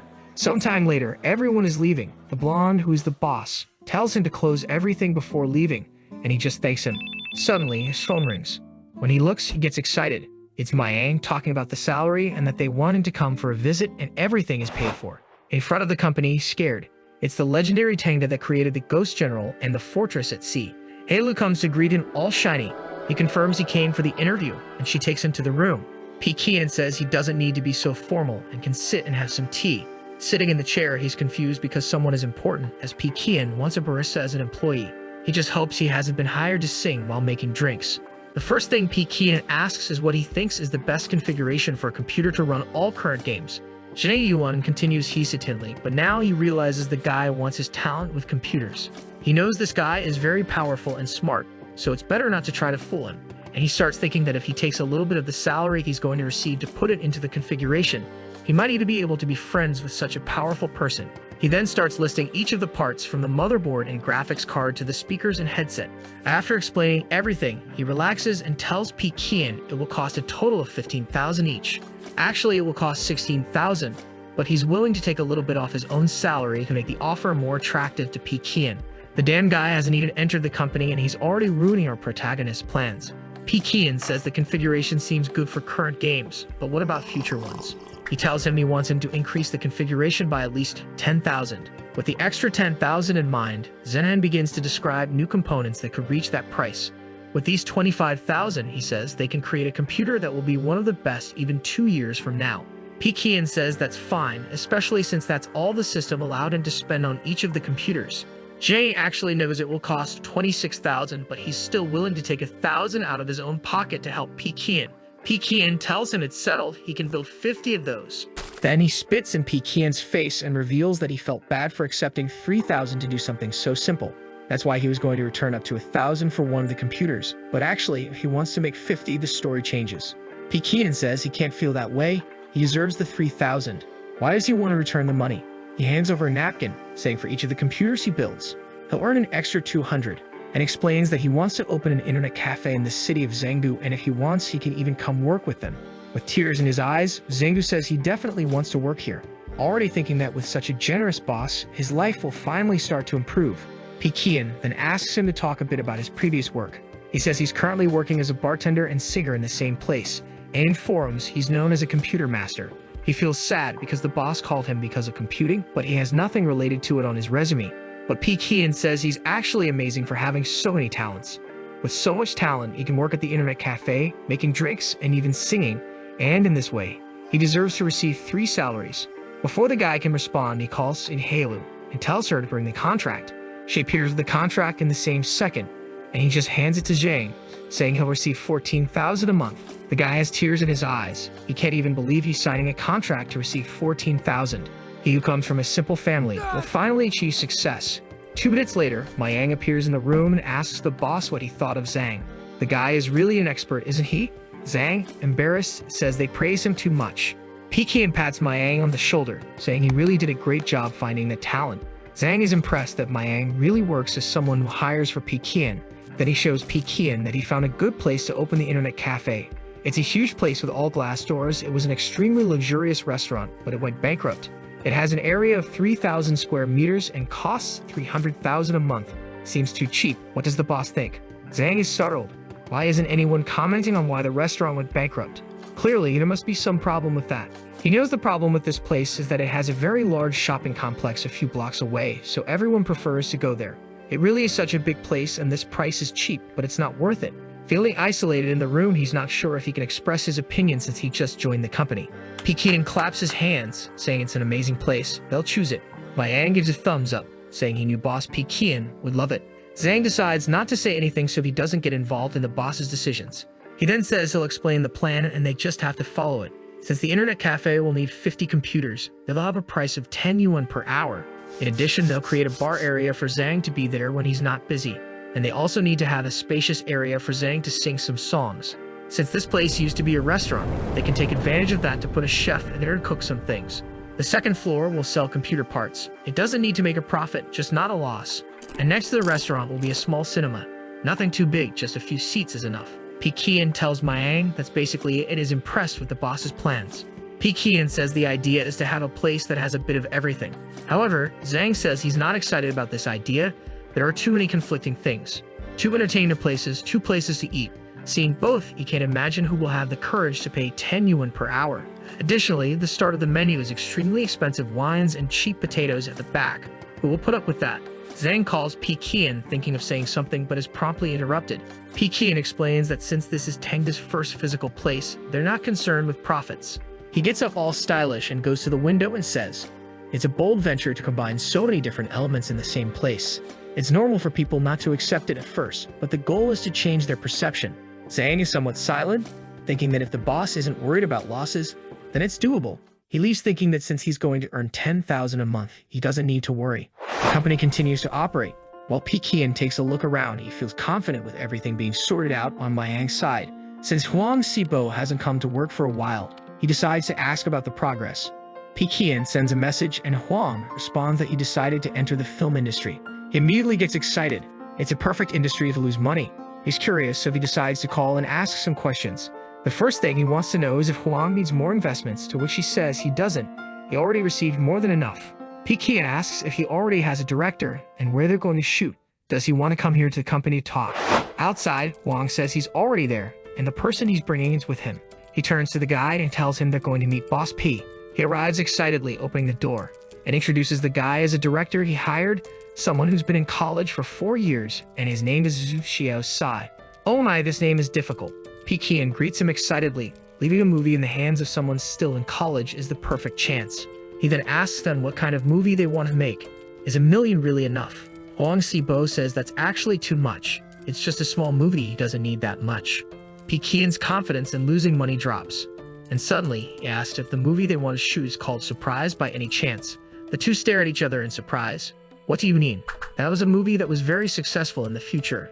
And Pekian is relieved when they say no. Zhu Xiao Sai then responds that he wants to film Pekian. He is shocked. Huang Si says it's his idea, and Zhu Xiao Si says he wants to film a few days in the protagonist's life. Pekian doesn't know what to say. What are they going to film? In only 2 days, he comes to the company and spends an hour the days he stays at home doing nothing, thinking about how boring his life is. Maybe it really is a good chance to lose money. He then raises his hand and asks something, can they spend $1 million the way they're shooting? Because he knows if they're going to film their lives, they won't have to buy anything. This is very dangerous. Zhu Xiao Si says he doesn't need to worry. Actually, they're going to pay him to film the employees. Pekian is shocked by this, and Huang Si says that everything will be covered by the two of them. They won't need the boss's money. Obviously, Pekian is incredulous. Zhu Xiao Sai excitedly says it will be 30 episodes and he will earn 1,000 per episode. Huang Si says he knows it's not much money for the boss, but it's what they can offer. Pekian is curious about this and has a mental meeting to discuss. Some clones say the company's money is going back to him anyway. This will be bad. But one of them says maybe this way they can take it out of the system and put it directly into his personal account. He then decides to ask the system if he can receive this salary. The system says yes, as long as the remuneration is equivalent to the job market. With that, the big heads are all excited. Finally, the system allowed something. With that, he accepts the project and says he will receive the salary to show that he accepts this gratitude. Xiao Sai reaches into his backpack and says now he just needs to sign the contract. It's good for him to give it a read. If he breaks the contract, he'll have to pay 3 times the salary. However, Pekian is about to make a mistake. He says it's just a formality, no need to read it. He then accepts the salary and hands it over, thinking it's a great deal. Once again, he asks if the name isn't Surprise, right? The guys say no, and he continues to feel confident about losing money. They then get up and say they'll prepare the scripts and leave. Pekian is confident. Finally, the system will allow him to put 30,000 straight into his pocket. Last time, he worked for 3 months on the fortress on the sea game to earn 20,000 in the end. In a room, Huang and Xiao Si are discussing the scripts. And obviously, they're very excited, focused, and working as best as they can. After hours of writing, both are exhausted and they have no good ideas. When Huang finally says he knows what to do, He asks Xiao City if he remembers what Pekian kept talking about. He remembers it was the surprise movie. Excitedly, Huang says that's exactly what's missing. That was the boss's hint. Xiao City understands what they mean. They have to film out of nowhere, and there's always a plot twist to make it a surprise. Now, both are excited to start writing. After much planning, the next day, everyone was working, when suddenly a bunch of film crew entered the room. They went to Boss P and said it was a simple filming, nothing special. Pekian asked if there wasn't even a script, and Xiao C said no. First, he would just sit on the couch and glance at his Rolex. Then he would look at a game magazine and point to the top photo. Then standing looking out at the city, he would smile as if deep in thought. With that, he says cut. He tells the boss it's all done. He can go back to work, and Pekian thanks him. However, he's confused. Did they really film anything? It doesn't make any sense. The guys are gone, and he's excited. Really, the guy is useless, and he's definitely going to lose money. The only problem is that they save everything, so it will be difficult. But he starts thinking, wait, why did they ask me to sit and look at my Rolex on the sofa? And why do they want me to stand outside as if thinking deeply about something? He has a feeling something bad is going to happen, so he goes to the door and calls Xiao C, asking if there's a problem. Pekian wants to know if he can take a quick look at the video script. Xiao C, sweating, says yes. With that, he leaves, saying they'll edit the video and he can see. Pekian runs back and starts reading everything. The script epically summarizes his journey to create the hideaway in the desert. Poor guy starts feeling bad, especially because the so-called surprise was just like that. Walking around the room and not knowing what to do in his past life, this surprise made a lot of money. The script seems to be following the same idea. What can make it different and popular? What is he going to do? He asks the system if he can remove the 1 million investment. The system says he can only remove it with a valid reason. Otherwise, it's considered a violation. Pekian tries to think of a valid reason, but there isn't one. He says the only way not to look like the successful movies is for the boss not to appear, so he won't act anymore, and sends a message saying he's been very busy lately and they should find another actor. Then he remembers that in the contract, he would have to pay 90,000 if he missed all the shoots. He asks the system if he can use it to pay the 90,000, but he warns that since it's a personal contract, he can't do that. He drops the phone. It's over for him. He decides that for things to work out, he'll have to lose even more money at the internet cafe. It's time to get everyone in this company to spend even more money on these projects. The next day, people are arriving there to do more filming. Seosa hands over a script this time and tells Pekian that yesterday's video is almost ready. He can relax, but Pekian doesn't seem very excited about it. The name of the script this time is Giving 9 Consecutive Raises to My Hardworking Employees. He realizes there's a chance that could go viral. COC asks if it's too much for him. Pekian says no, they can continue filming. COC then says, let's start this. Pekian has an idea. What if he starts working half-heartedly? They'll use his terrible acting skills to ruin these series. He knows very well how terrible actors act, so all he has to do is imitate them. COC asks if they can start, and he says yes. He's not a professional, so the guy can't complain about his acting. COC then tells him to make a completely expressionless face, but he does nothing. COC then asks for another expressionless pose, and he does nothing. COC then asks him to maintain that expressionless face, but with a slight smile. He doesn't have much to do, so he gives a slight smile. COC asks him to do the same thing, but looking somewhat uncertain, and he does that. He asks him to pat his shoulder, and he does. He asks him to hand over a card, and he does. With that, everything is done, and they shake hands. COC thanks him and says he acts very well. It's incredible how he can make a completely expressionless face convey so many emotions. With that, they leave saying it was perfect. Surely, this film will do very well thanks to his acting skills. Pekian is confused. He didn't do anything at all? What is this guy doing? But he has a bad feeling. He realizes that Xiaosei had planned a video in which he wouldn't have to act at all. Clearly, he's nothing but a prop for filming. He doesn't have much chance to ruin it with his actions. The only hope now is that the game in the internet cafe will do poorly enough. Liang sends him the initial plan, and it looks very luxurious, which means they spend a lot of money. He starts thinking about all the costs they'll have to maintain that. It's all shining when only the initial investments will exceed 3 million. The higher the cost, the more money he loses. This is wonderful. Liang says he'll try to speed up the projects as much as possible, and Pekian is touched. In the end, you can only count on friends. Suddenly, someone knocks on the door and Pekian tells them to come in. He tells the guy that he made some changes to parts of the game and the voices. Did he happen to take a look? The guy says yes, and Pekian asks what he thinks. The guy says he thought the game's dialogue was too humiliating for the player. Pekian says it's going too well. Pekian tells him not to worry about it and to start spending money right away to make some designs. But he has to understand that what he wants is the most expensive animation design of all. The guy is terrified. He already knows they'll be cursed by the entire industry for spending so much money on something so stupid. But if Boss P asked for it, he must have some plan for it. He leaves and asks if P. Kian wants to meet the artist he's going to hire. P. Kian says he doesn't need to since he doesn't understand anything about art. The guy leaves the room excited, happy that P. Kian trusts him so much. He returns to work thinking he needs something perfect. He starts searching all over the internet for someone who fits what he wants. Suddenly, he finds someone, the person who worked on Ghost General. He gets excited. It's someone who has already worked with Boss P and has very good art. On February 12th, P. Kian was returning home. Everything in the company was already complete, and he was going to visit his parents, but he didn't want to tell them anything about it. They would end up asking where he got the $50,000, and besides, his father is a bit old-fashioned and doesn't like games.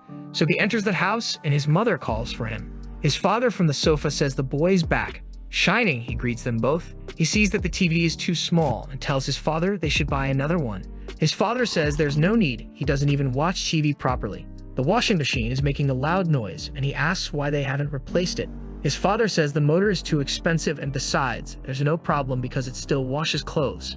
P. Kian says they don't need to buy a motor. They just throw it away and buy another one. The father says he's suspicious because P. Kian wants to change a lot of things, and where is this money coming from? P. Kian says it's nothing special, and the father tells him to go change and wash his hands. But the father is just duping him. So he says that actually a friend invited him to act in a small movie and he got $30,000. That's it, nothing major. The father says it's impossible for his son to receive $30,000 for filming. It's more likely he paid $30,000 to be filmed. If I had a father, he'd mock me too.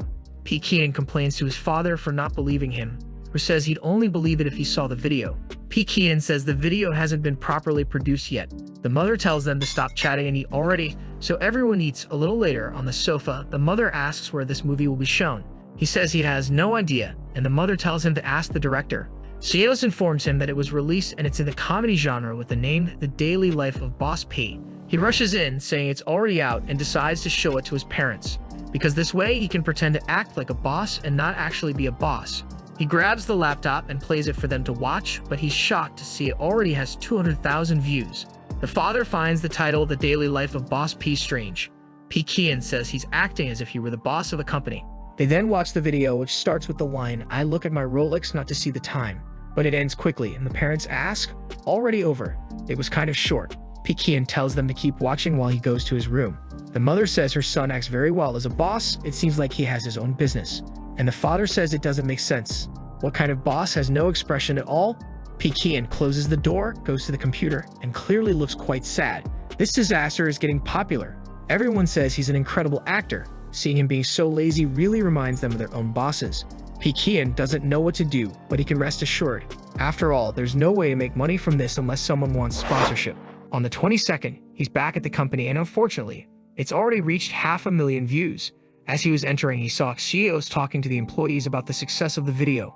He kept repeating to himself that no matter how famous it gets, if it doesn't make money, it's great. As soon as he enters, everyone notices and comes to greet him. P. Kian asks if he's there to film, and Shio says yes. But first, they have to talk about sponsors. Clearly, P. Kian is trembling. He really doesn't want this at all. So with a very serious face, he tells Shios to come to his office now. Once seated, he informs him they received the first offer yesterday. Finally, they can start making some money. P. Kian even trembles his hand. The anime hasn't even properly aired yet, and he's already going to start making money. This won't work. Shio says it's sponsorship from a clothing company that wants them to use one of the characters and say a few lines. P. Kian asks how much they'll profit. The guy says it's not much, just 5,000. What does he think? P. Kian doesn't think it's good at all. For a small series, sponsorship should only be about 1,000 at first. If they start with about 5,000, how much will they earn by episode 10? He hits the table and says he'll make another suggestion, rejecting it. Sios is startled, but P. Kian is shining. Embarrassed, Shidas asks why he's rejecting the offer. P. Kian says the most important thing when you have a business is long-term vision. If they accept this proposal for this shirt, it might end up having to change the script, which will affect future proposals. It would be a waste to let all this initial success die just for 5,000. Injured, he says this is the same as ruining one's own reputation. At that moment, Shiros had a realization about the business world. While he's worrying about the 5,000, P. Kian is concerned about the intellectual property of that work. P. Kian says that for you to have absolute success, you can never sell your reputation. Shiros says he's really right. He understood everything. P. Kian relaxes, finally managing to deceive the guy, and says he can turn down these offers. Pekian says the only offer they'll accept is something over 100K, and the entire video will be about that product. Shios is shocked. First, 100K is a lot. Second, it's really hard to make an entire video about one product. But Pekian says he can relax, he trusts the kid. With tears in his eyes, he says he gets it. Phew, Pekian collapses on the sofa, sure he's cut 99% of the chance of this business making any money. Someone asks to enter the room, he adjusts himself and says, "Come in." It's the guy handling the games who brings news about the voice acting team. He contacted the staff and they even started recording some sessions. But he doesn't know which to choose, so why doesn't the boss take a look? Pekian definitely wants to check that out. It's one of the most crucial parts to lose money. If he puts it under cursing a bunch of nerds, the guys will love that. Another has a seductive and gentle voice, definitely needs to reject her. But one voice is extremely ordinary and boring, so he tells the guy he can be that one. The voice is very unique, not to mention abrupt and poorly prepared. Clearly, the guys won't want to play that. The guy is hesitant to say anything, but Pekian interrupts. If the problem is money, just pay more to that person. Let's go. The guy explains that in fact, that voice was him recording as an example for the actors. Pekian is shocked, asking, "Damn, you recorded that. Doesn't sound like your voice." The guy says yes, so how about he picks another one? Pekian says he's decided now, and he wants that voice, but the employee says he doesn't even have recording equipment. Pekian says no problem, just find the most expensive place in town and spend 3 days training there. The guy excitedly leaves humming. Pekian wonders why he has so many talented employees, but now everything's perfect. On the 24th was the design meeting, and he told everyone he'd be away for 3 days to do the game's voice. The people are surprised. The game planner is also going to do the voices.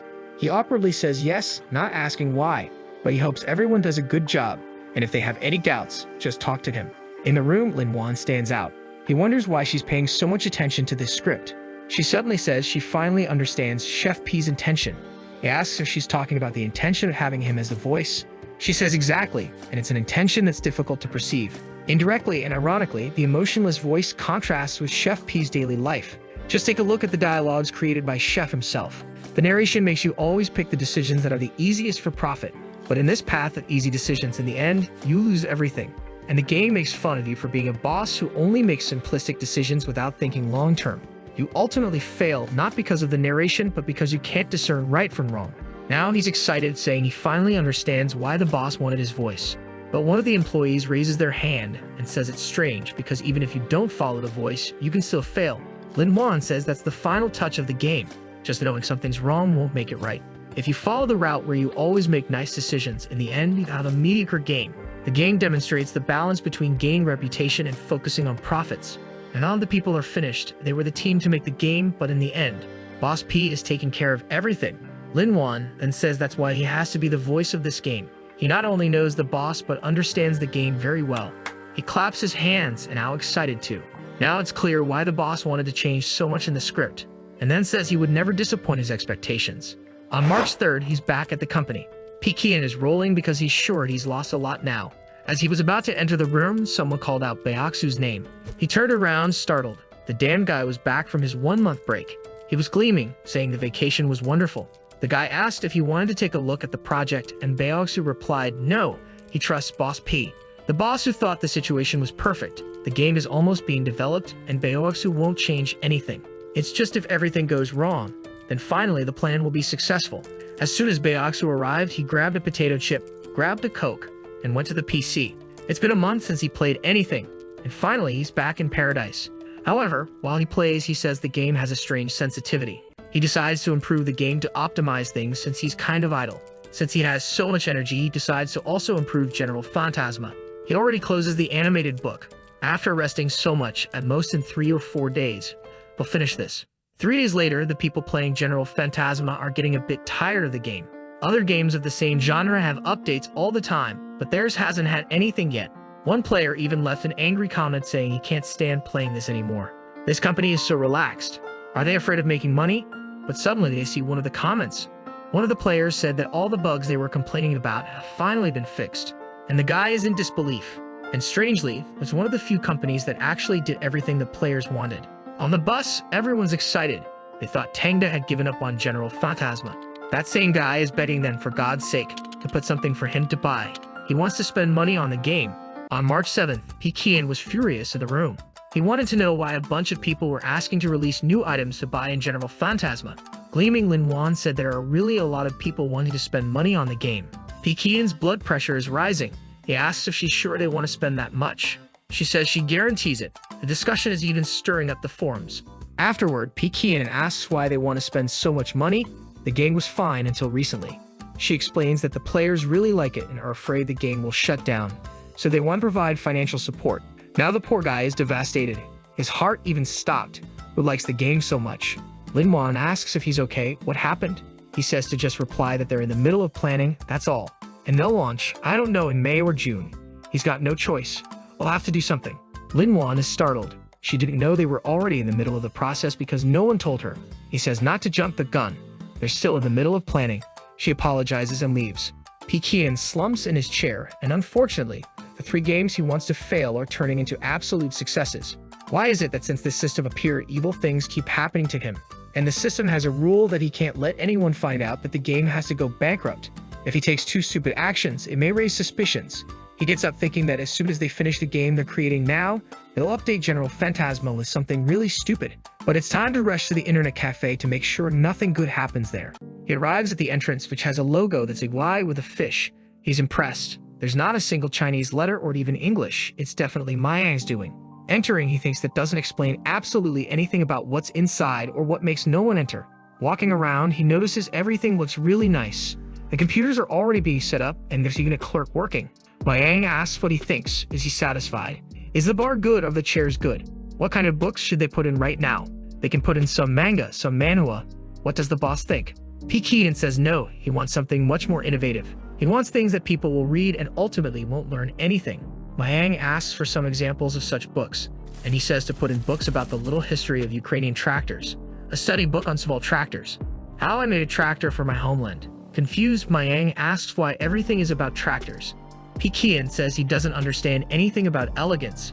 He should just go online and search for the type of books pretentious kids like to read and buy all that doesn't make sense. Mayang just agrees and tells him to come take a look at the kitchen. They still hadn't decided who will be the cook, but a bunch of people applied for the position. He says it has to be someone specialized in home-cooked food, and Mayang says he can handle it. Pekian, with a mischievous smile, says he can always count on his best friend. But Mayang feels awkward and tells him to stop praising him so much or he'll become arrogant. They then go to the computer room, and Mayang pulls a chair, telling him to give it a try.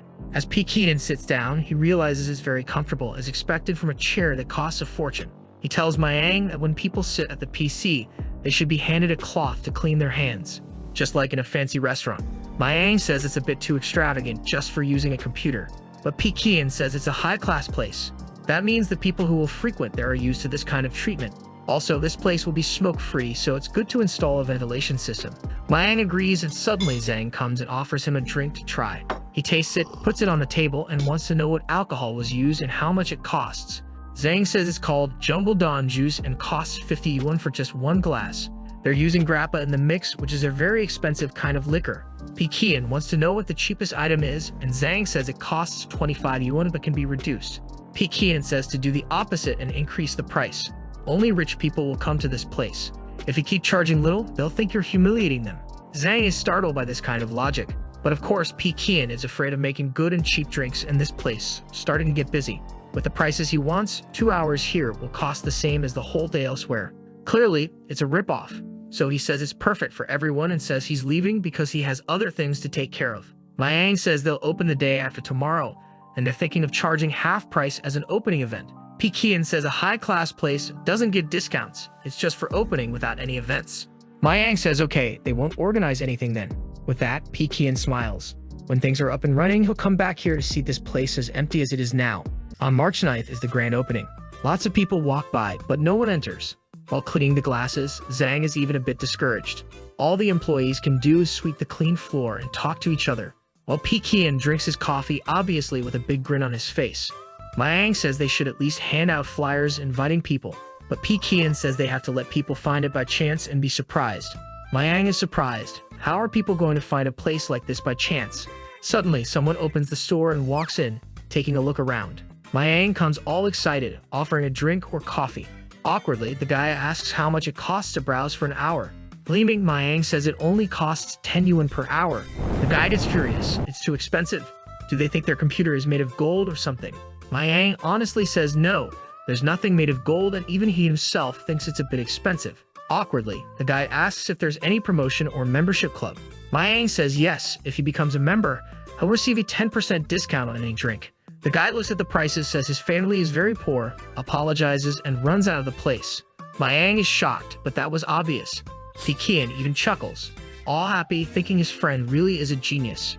He then tells Pekian that he doesn't think it will work since everyone who came in ran out because of the price. Pekian says it's true. It really can't continue like this. Mayang thinks the boss finally realized they'll need an event and promotion. Pekian tells him to put up a poster outside now of the giant price so all those people stop wasting their time.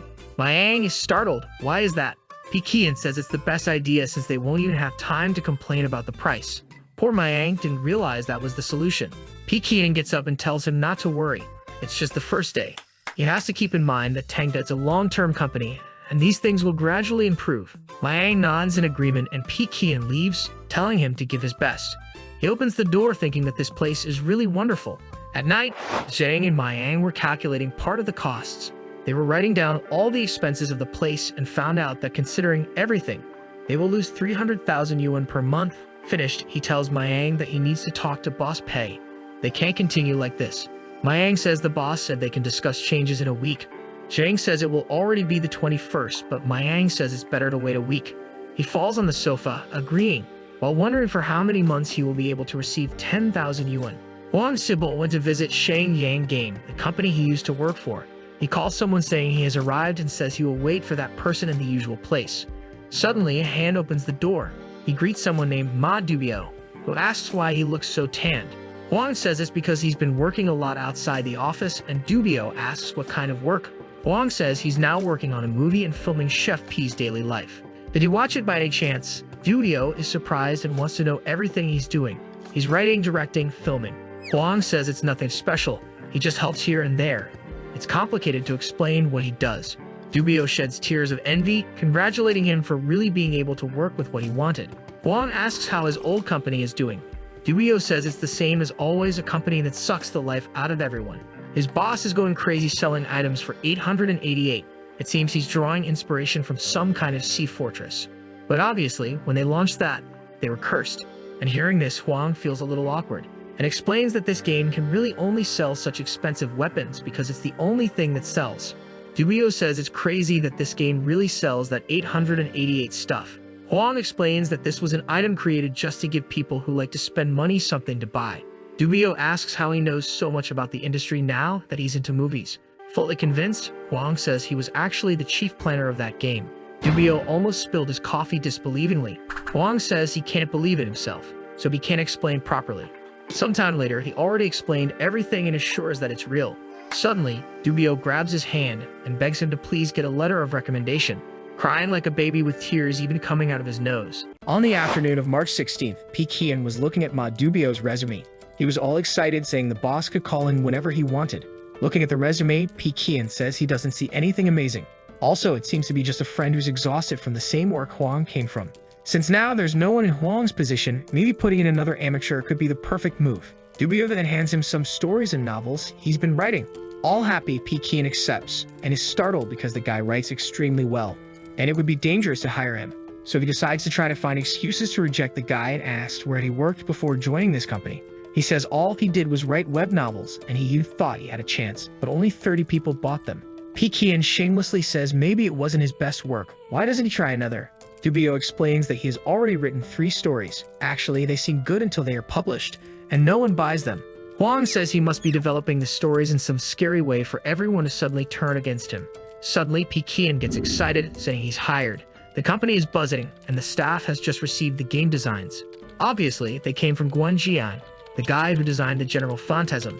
Pekian goes to talk to Lu Minglian, who stands up asking if he has any instructions. Pekian says it's nothing special.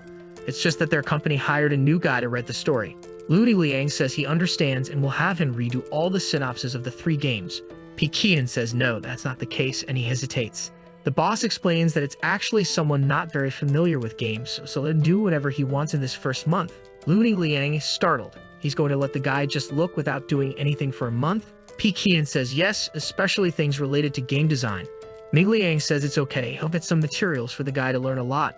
With that, Pekian leaves, and Ming Liang thinks the boss already believes the game is perfect, so he's totally excited. Suddenly, Pekian appears and asks what art this is. On the screen, there's a werewolf monster attacking. Pekian says it looks strangely familiar. Lu Liang asks if he noticed. That's a creation of the great Huang Guanjian. While Pekian is devastated, Lin Yang says their hearts are obviously connected for him to have noticed so quickly. Pekian says he hired the most expensive artist of all. Ming Liang explains that after General Phantasm, Huang Jian became one of the most expensive artists to hire. Pekian gets angry. Damn it, the guy used to be one of the cheapest and became one of the most expensive with his work. Ming Liang delivers the worst news. Huang Jian still hasn't charged anything because of the old times. Pekian asks if they can't change the contract, and Ming Liang says unfortunately not. Pekian then leaves, saying he can continue working. He enters the room, closes the door, and his heart breaks. He wonders what he's doing wrong. Why would one of the most expensive people now also want to work for free? But now all he can do is wait for the result. Thankfully, this game isn't focused on graphics. Suddenly, Ma Yang knocks on the door, calling for him. Pekian is startled, afraid that something else right has happened. Ma Yang enters the room, saying he needs to talk about the internet cafe. Then he informs Pekian that according to his calculations, they will lose 300,000 this month. This news makes Pekian's eyes shine. Ma Yang stands up and says he has some suggestions he and Zhang thought of. He tries to hand them to Pekian, telling him to take a look. Pekian says there's no need since things are going in the right direction. While he's all happy about losing 300,000 per month, Ma Yang asks how it can be the right direction if they're losing 300,000. Pekian explains that in high-class places, you usually have to buy reputation with money. With his hand on his shoulder, he says they won't have to worry about the number of clients when the reputation is good enough. Just be patient. Ma Yang is kind of at a loss for words, and Pekian says he can trust him, thinking this is the only way for him to lose money since the game and the novel are doing well. On March 25th, the game had already been developed, and it was time for the optimization phase. Pekian tested it and felt so sleepy, thinking Lu Mingliang's voice is amazing. How can he sound so uninteresting and boring at the same time? The narration cursing him makes him so angry he feels like going there right now and hitting Lu Mingliang. Besides walking through the corridors and being cursed, there's nothing else to do in this game. This time the game is perfect. Now they just have to wait for it to be released and it will surely lose money. Lu Mingliang went to ask Su what he thought of the game. Dubio overheard them talking and it was all too tedious. He says besides Lin Wan, no one else is confident in the game. Dubio says he feels like that game seems special. Su says those who get too involved with the project can't see things from afar. For them, it seems tedious because they know where each of the choices will lead. Since he didn't participate in this project, the game feels unique to him. Dubio agrees. It's such a unique game that it doesn't even fit into a category. At his old company, they would never have accepted this. He explains that where he came from, they don't take any risks. He's thrilled that here at Tangda, the boss is so involved with the project and still innovative. However, Su says this game is extremely risky, and ultimately it all depends on the market. Ming Liang doesn't understand if the game is good or bad, and Su says that in his opinion, Boss P has always been a loner. Ming Liang says it's possible. Boss P is always upbeat and charismatic. Su asks if he remembers the meeting they had. Ming Liang says he does. At that meeting, Boss P was silent and barely ate as if he were thinking about many other things. Su asks him if the game was successful and everyone was celebrating. Why wasn't he hungry? The only answer to that is because Boss P has a deep loneliness within him. Just notice that in the General Boss, he charges 30 for Eternal VP Kian. This is because he's trying to make a joke with the entire industry. From the Lonely Desert Highway until now, Boss P has always criticized this industry. Ming Liang says he's starting to understand, but what if this fails? Dubio says the best artists are always ahead of their time. If the game fails, it's not a problem for the boss, but rather the community that isn't yet prepared for something so good. Su says he's not sure if people are prepared for it, but in the future, they surely will be. He then asks how the game will be promoted. Ming Liang says he'll ask him. Facing the boss, he's scared to ask. Pekian stands silent. The meeting of the five fools begins to see who knows how to do the worst promotion. One of them says the best promotion will be to not promote it again. However, the other says that with Tangda's current reputation, no matter what they do, everyone will at least take a look. Since it's inevitable that the game will be promoted, maybe the best thing is to promote it as much as possible and spend a lot of money. However, they can't use anything that might work. It has to be something extremely expensive and extremely ineffective. And he tells Ming Liang that they'll spend all the promotion money on content creators. Liang is shocked. This is a cheap method, but extremely ineffective. They'll just lose money. Ming Liang asks why they don't use the fame from Boss P's daily life to boost sales of the game. However, Pekian refuses, saying it might interfere with the series. Besides that, Huang is very dangerous. Imagine if he manages to include both of them extremely well. Ming Liang then says he can try contacting creators with many followers. Qian says that's the best idea. They'll provide a list of names and the amounts they can act according to. On another day, Gao was eating instant noodles. That's because it was all he could afford with what he was receiving. Watching Boss P's daily life, he envied, thinking that Guy must receive a lot of money and sponsorship. When suddenly he received a notification. It was a message from Ming Liang offering collaboration. He replied immediately that he was available. In the negotiation, as soon as Ming Liang appeared, he sent a 3,000 offer. The guy was impressed. 3,000 was enough for him to do nothing for the rest of the month. He agreed and asked what kind of video it was. Ming Liang sent the files and said it was mandatory for him to read everything written there. He took a look and was shocked. It was an extremely forced script, saying things like, "Wow, this is amazing. Whoever produced this game is very talented. Really, all players need to give this a chance." Seeing that script, he felt embarrassed. It's shameful to do something like that. Ming Liang said that if he wanted, he didn't have to show his face, but it would be good. The guy was furious. This video would ruin his reputation. He then said he couldn't accept that job. It would be better to find someone else. Ming Liang asked if it were 4,000. The guy stopped immediately, thinking it's up to 4,000? Just that increase was more than he usually receives from other companies. He then asked if he could at least play the game to test it, but Ming Liang said the game is still in development, but they can provide videos for him to edit. Poor guy was devastated. He won't even be able to test the game. All he'll have to do is read the script, survive, and then earn 4 grand. The problem is other companies will see this and think he does a lousy job when he gets commissioned. The guy asked if he could post the promotional video in this section for trashy games, but Ming Liang said he couldn't do that. The guy said he could relax since the trash section recommends 10 times more than the recommended ones of the month. Once he went there and badmouthed a game called Desert Highway, and that game became very successful. He decided to take a look again to see the name of the company. At that moment, he had a bad feeling. He tries to remember the name of the guy who sent the proposal but can't. Ming Liang says then he already worked with Boss Qian, and that's very good. Now no wins for Tengda, the guy is all excited. Ming Liang says then he'll ask Boss Qian if everything's okay. While the guy thinks it's impossible for that Qian guy to have already become the owner of such a big company. He probably must hate him now for badmouthing Desert Highway so much. Ming Liang returns and warns that the game cannot be posted in this section just for trashy games and must follow the script perfectly. Also, people can't think it's ironic. The guy is devastated. He's sure this is Qian's revenge for badmouthing his game. Hesitant, he apologizes, saying he really can't do it. Suddenly, the offer increases to 6 grand. Smiling, he says he already confirmed with the boss. The guy is now almost giving in. 6 grand is enough for him to stall for 2 months. He's about to say it's not about the money, when Ming Liang increases it to 10 grand. He sees the wad of notes falling on his head. He's crushed, and he won't be able to refuse anymore. He stands up saying it really isn't about money, it's about the old friendship he has with Boss Qian. And Ming Liang says it's good to hear that and hands over the files with the materials. And the guy thinks people will understand. After all, 10 grand is 10 grand. Ming Liang told Qian that the guy accepted and he was excited. He knows very well that it was that damn guy who made him lose 50 grand in the past, and now he'll get his revenge by humiliating this guy. Qian asks about the other creators on the list, and Ming Liang says that after raising the price a lot, half accepted and half declined. And the argument that convinced them the most was talking about the other creators who also accepted. Qian thinks that even though it's extremely embarrassing, with money, people can be bought. And he says that since Kyle's payment will be the highest of all, he tells him to post first. April Fool's Day arrived, and it was right on the day of the prank. Poor Kyle was sweating and shaking with his hand on the mouse. He thought that the game and video launch on April Fool's Day were all part of Qian's plan. At least it's April Fool's Day, which will make some viewers think it's a joke. He says enough of this. He's going to do this right away. After torture to record this thing, he throws his phone on the table. Now he's got the money and done the work. It's just a matter of relaxing for 2 months. People already started commenting that he had posted and went to take a look. His video was so cringeworthy. He said things like, "Hello, my darlings, your uncle is back today to make a great game for you. The folks at Incredible Tangda sent me this game called Gamer Designer. It's amazing." In the comments, everyone was already saying it had to be April Fool's for sure. They were just curious how much he got paid to do something so shameful.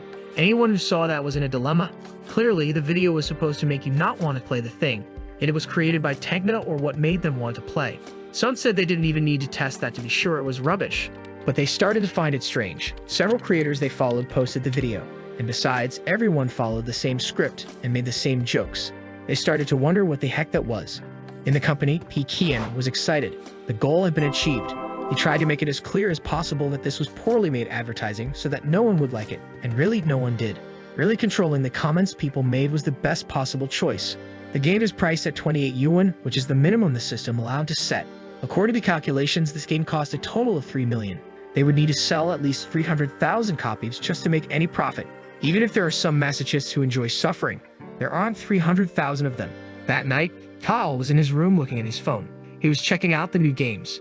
However, everything was the same, even the instant noodles were bland. He said he needed to understand this situation and went to his PC. Even though his reputation had been tarnished, he needed to know what this was about. He bought the game to test it. As soon as it appeared, the game told him that it was a story about creating games. He would have to create a game that could save the current gaming industry. He shouted that he would definitely create the best game. His job was simple. Think of an idea, create a game, surprise people, and make his colleagues jealous. Pay everyone for promotion, make many sales, and then profit. Then just repeat. With this, he would win the prize for the best game of the year. But right now, the first objective is to make a successful game in this brutal market. Kiao was impressed, and strangely the game had very good graphics. Sometime later, he put down the controller, and the art was also one of the best. The narration was annoying at first, but he realized over time that it was the essence of the game. The most impressive part was that it showed the decision-making process of someone working in the industry. The voice of the choices always showing what is easy demonstrates the greed in everyone's heart. Some people become exhausted with the creation process and gradually give up, while others strive to keep the faith, while some give up their dreams and become what they hated the most. Now he finally began to understand why the game was made this way. He had to open a new column, and its name would be Product of the Gods. In the company, there was absolute silence. Everyone was staring at the papers and not saying anything. Lin Wan broke the silence, warning that the marketing they did not only didn't help, but apparently hindered it. And besides, the first people who played didn't leave good reviews. Mei Liang wonders if his first project as a boss was really that bad. Su takes another look and lays the paper on the table. Like a monk, he says it's just a matter of waiting. Everything must be part of Boss P's plan. What they could do, they did. The rest is destiny. The Kyle was excited to put the game in the column where only the best stay. The chat people asked if he came back after so long without saying anything. But he was motivated to change this career crisis for greater success. He then opened to live on game design, and he told everyone that he needed to confess something. They told a lie on April 1st. It was a large-scale performance. And now, with regret, he will have to announce the results of that experiment. Everyone was scared, wanting to know what he was talking about. He explained that it was an idea from Tangda to delve into a deep topic. They wanted to find out if what was said about the game was more important than the game itself. And in the end, what was most important was according to the former. They had to make some scripts that proved to everyone that they had been bought. With so many identical videos, everyone started to hate the game. However, in reality, the game designer is extremely rich in its content. It not only exposes the current crisis in the gaming industry, but also plays with the chaos that happens within it. Even the voice and art over the game show how much creativity and sincerity they put into it. However, even with all this, what happened to this game? A lot of player disapproval just because of public opinion. But now he will show detail by detail why this is a game that deserves to be in the category of Product of the Gods. And with that, Kiao eats his instant noodles, saying it's done. That day at the company meeting, Qian was celebrating and smiling. But everyone else was depressed, and he asked why no one was eating. He asked Su what was wrong. Dubio was also sad. Huang was awkward, didn't know what to say. But Qian was smiling a lot. It had been a long time since he felt so good. The physical place was only causing a loss of 300,000 per month. The Ministries was a success, but it hadn't made any profit since they didn't accept any sponsorship. And at the rate the game designer is going, they won't even be able to cover the costs, but everything seems better than ever to him. Qian was smiling and drinking, and Ming Liang wanted to know why the boss seemed so happy that day. Su says he misunderstood everything. Actually, Boss P is the one who can't be seen sad. With the game designer not doing very well, everyone is feeling bad. How would people feel in this place if even the boss were sad? Ming Liang says he understands, so Boss P is trying to affect everyone with optimism. Su agrees. He's the true leader who, when things are going badly, acts with optimism. And when things are going well, he acts with caution. He's the kind of person who always faces reality as accurately as possible. And he's an idealist who always does the right thing even if it goes against his personal interests. For them, Boss P is a light in the darkness of this world. Lin Wan agrees that they can't give up on things and that everything will get better. Su says that if the boss hasn't given up, they can't give up either. Now everyone is excited, saying it's too early to say the game has failed. And with that, they toast. At that moment, Huan Sibo is asking if it's the best time to talk to the boss. Seato says yes, he thinks it's the best time since he's upset about the game designer.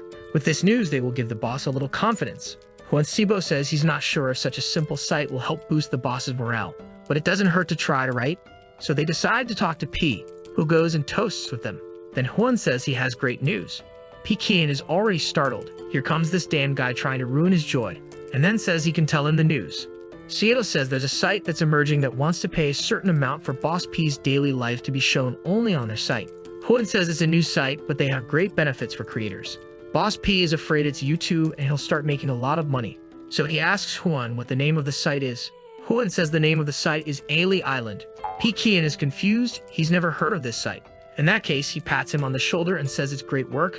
As long as it's not that famous site, he'll definitely lose money. They both get excited, saying they'll work even harder. Suddenly, someone in the meeting shouts that they'll be invincible like this. Boss P turns to see what it is.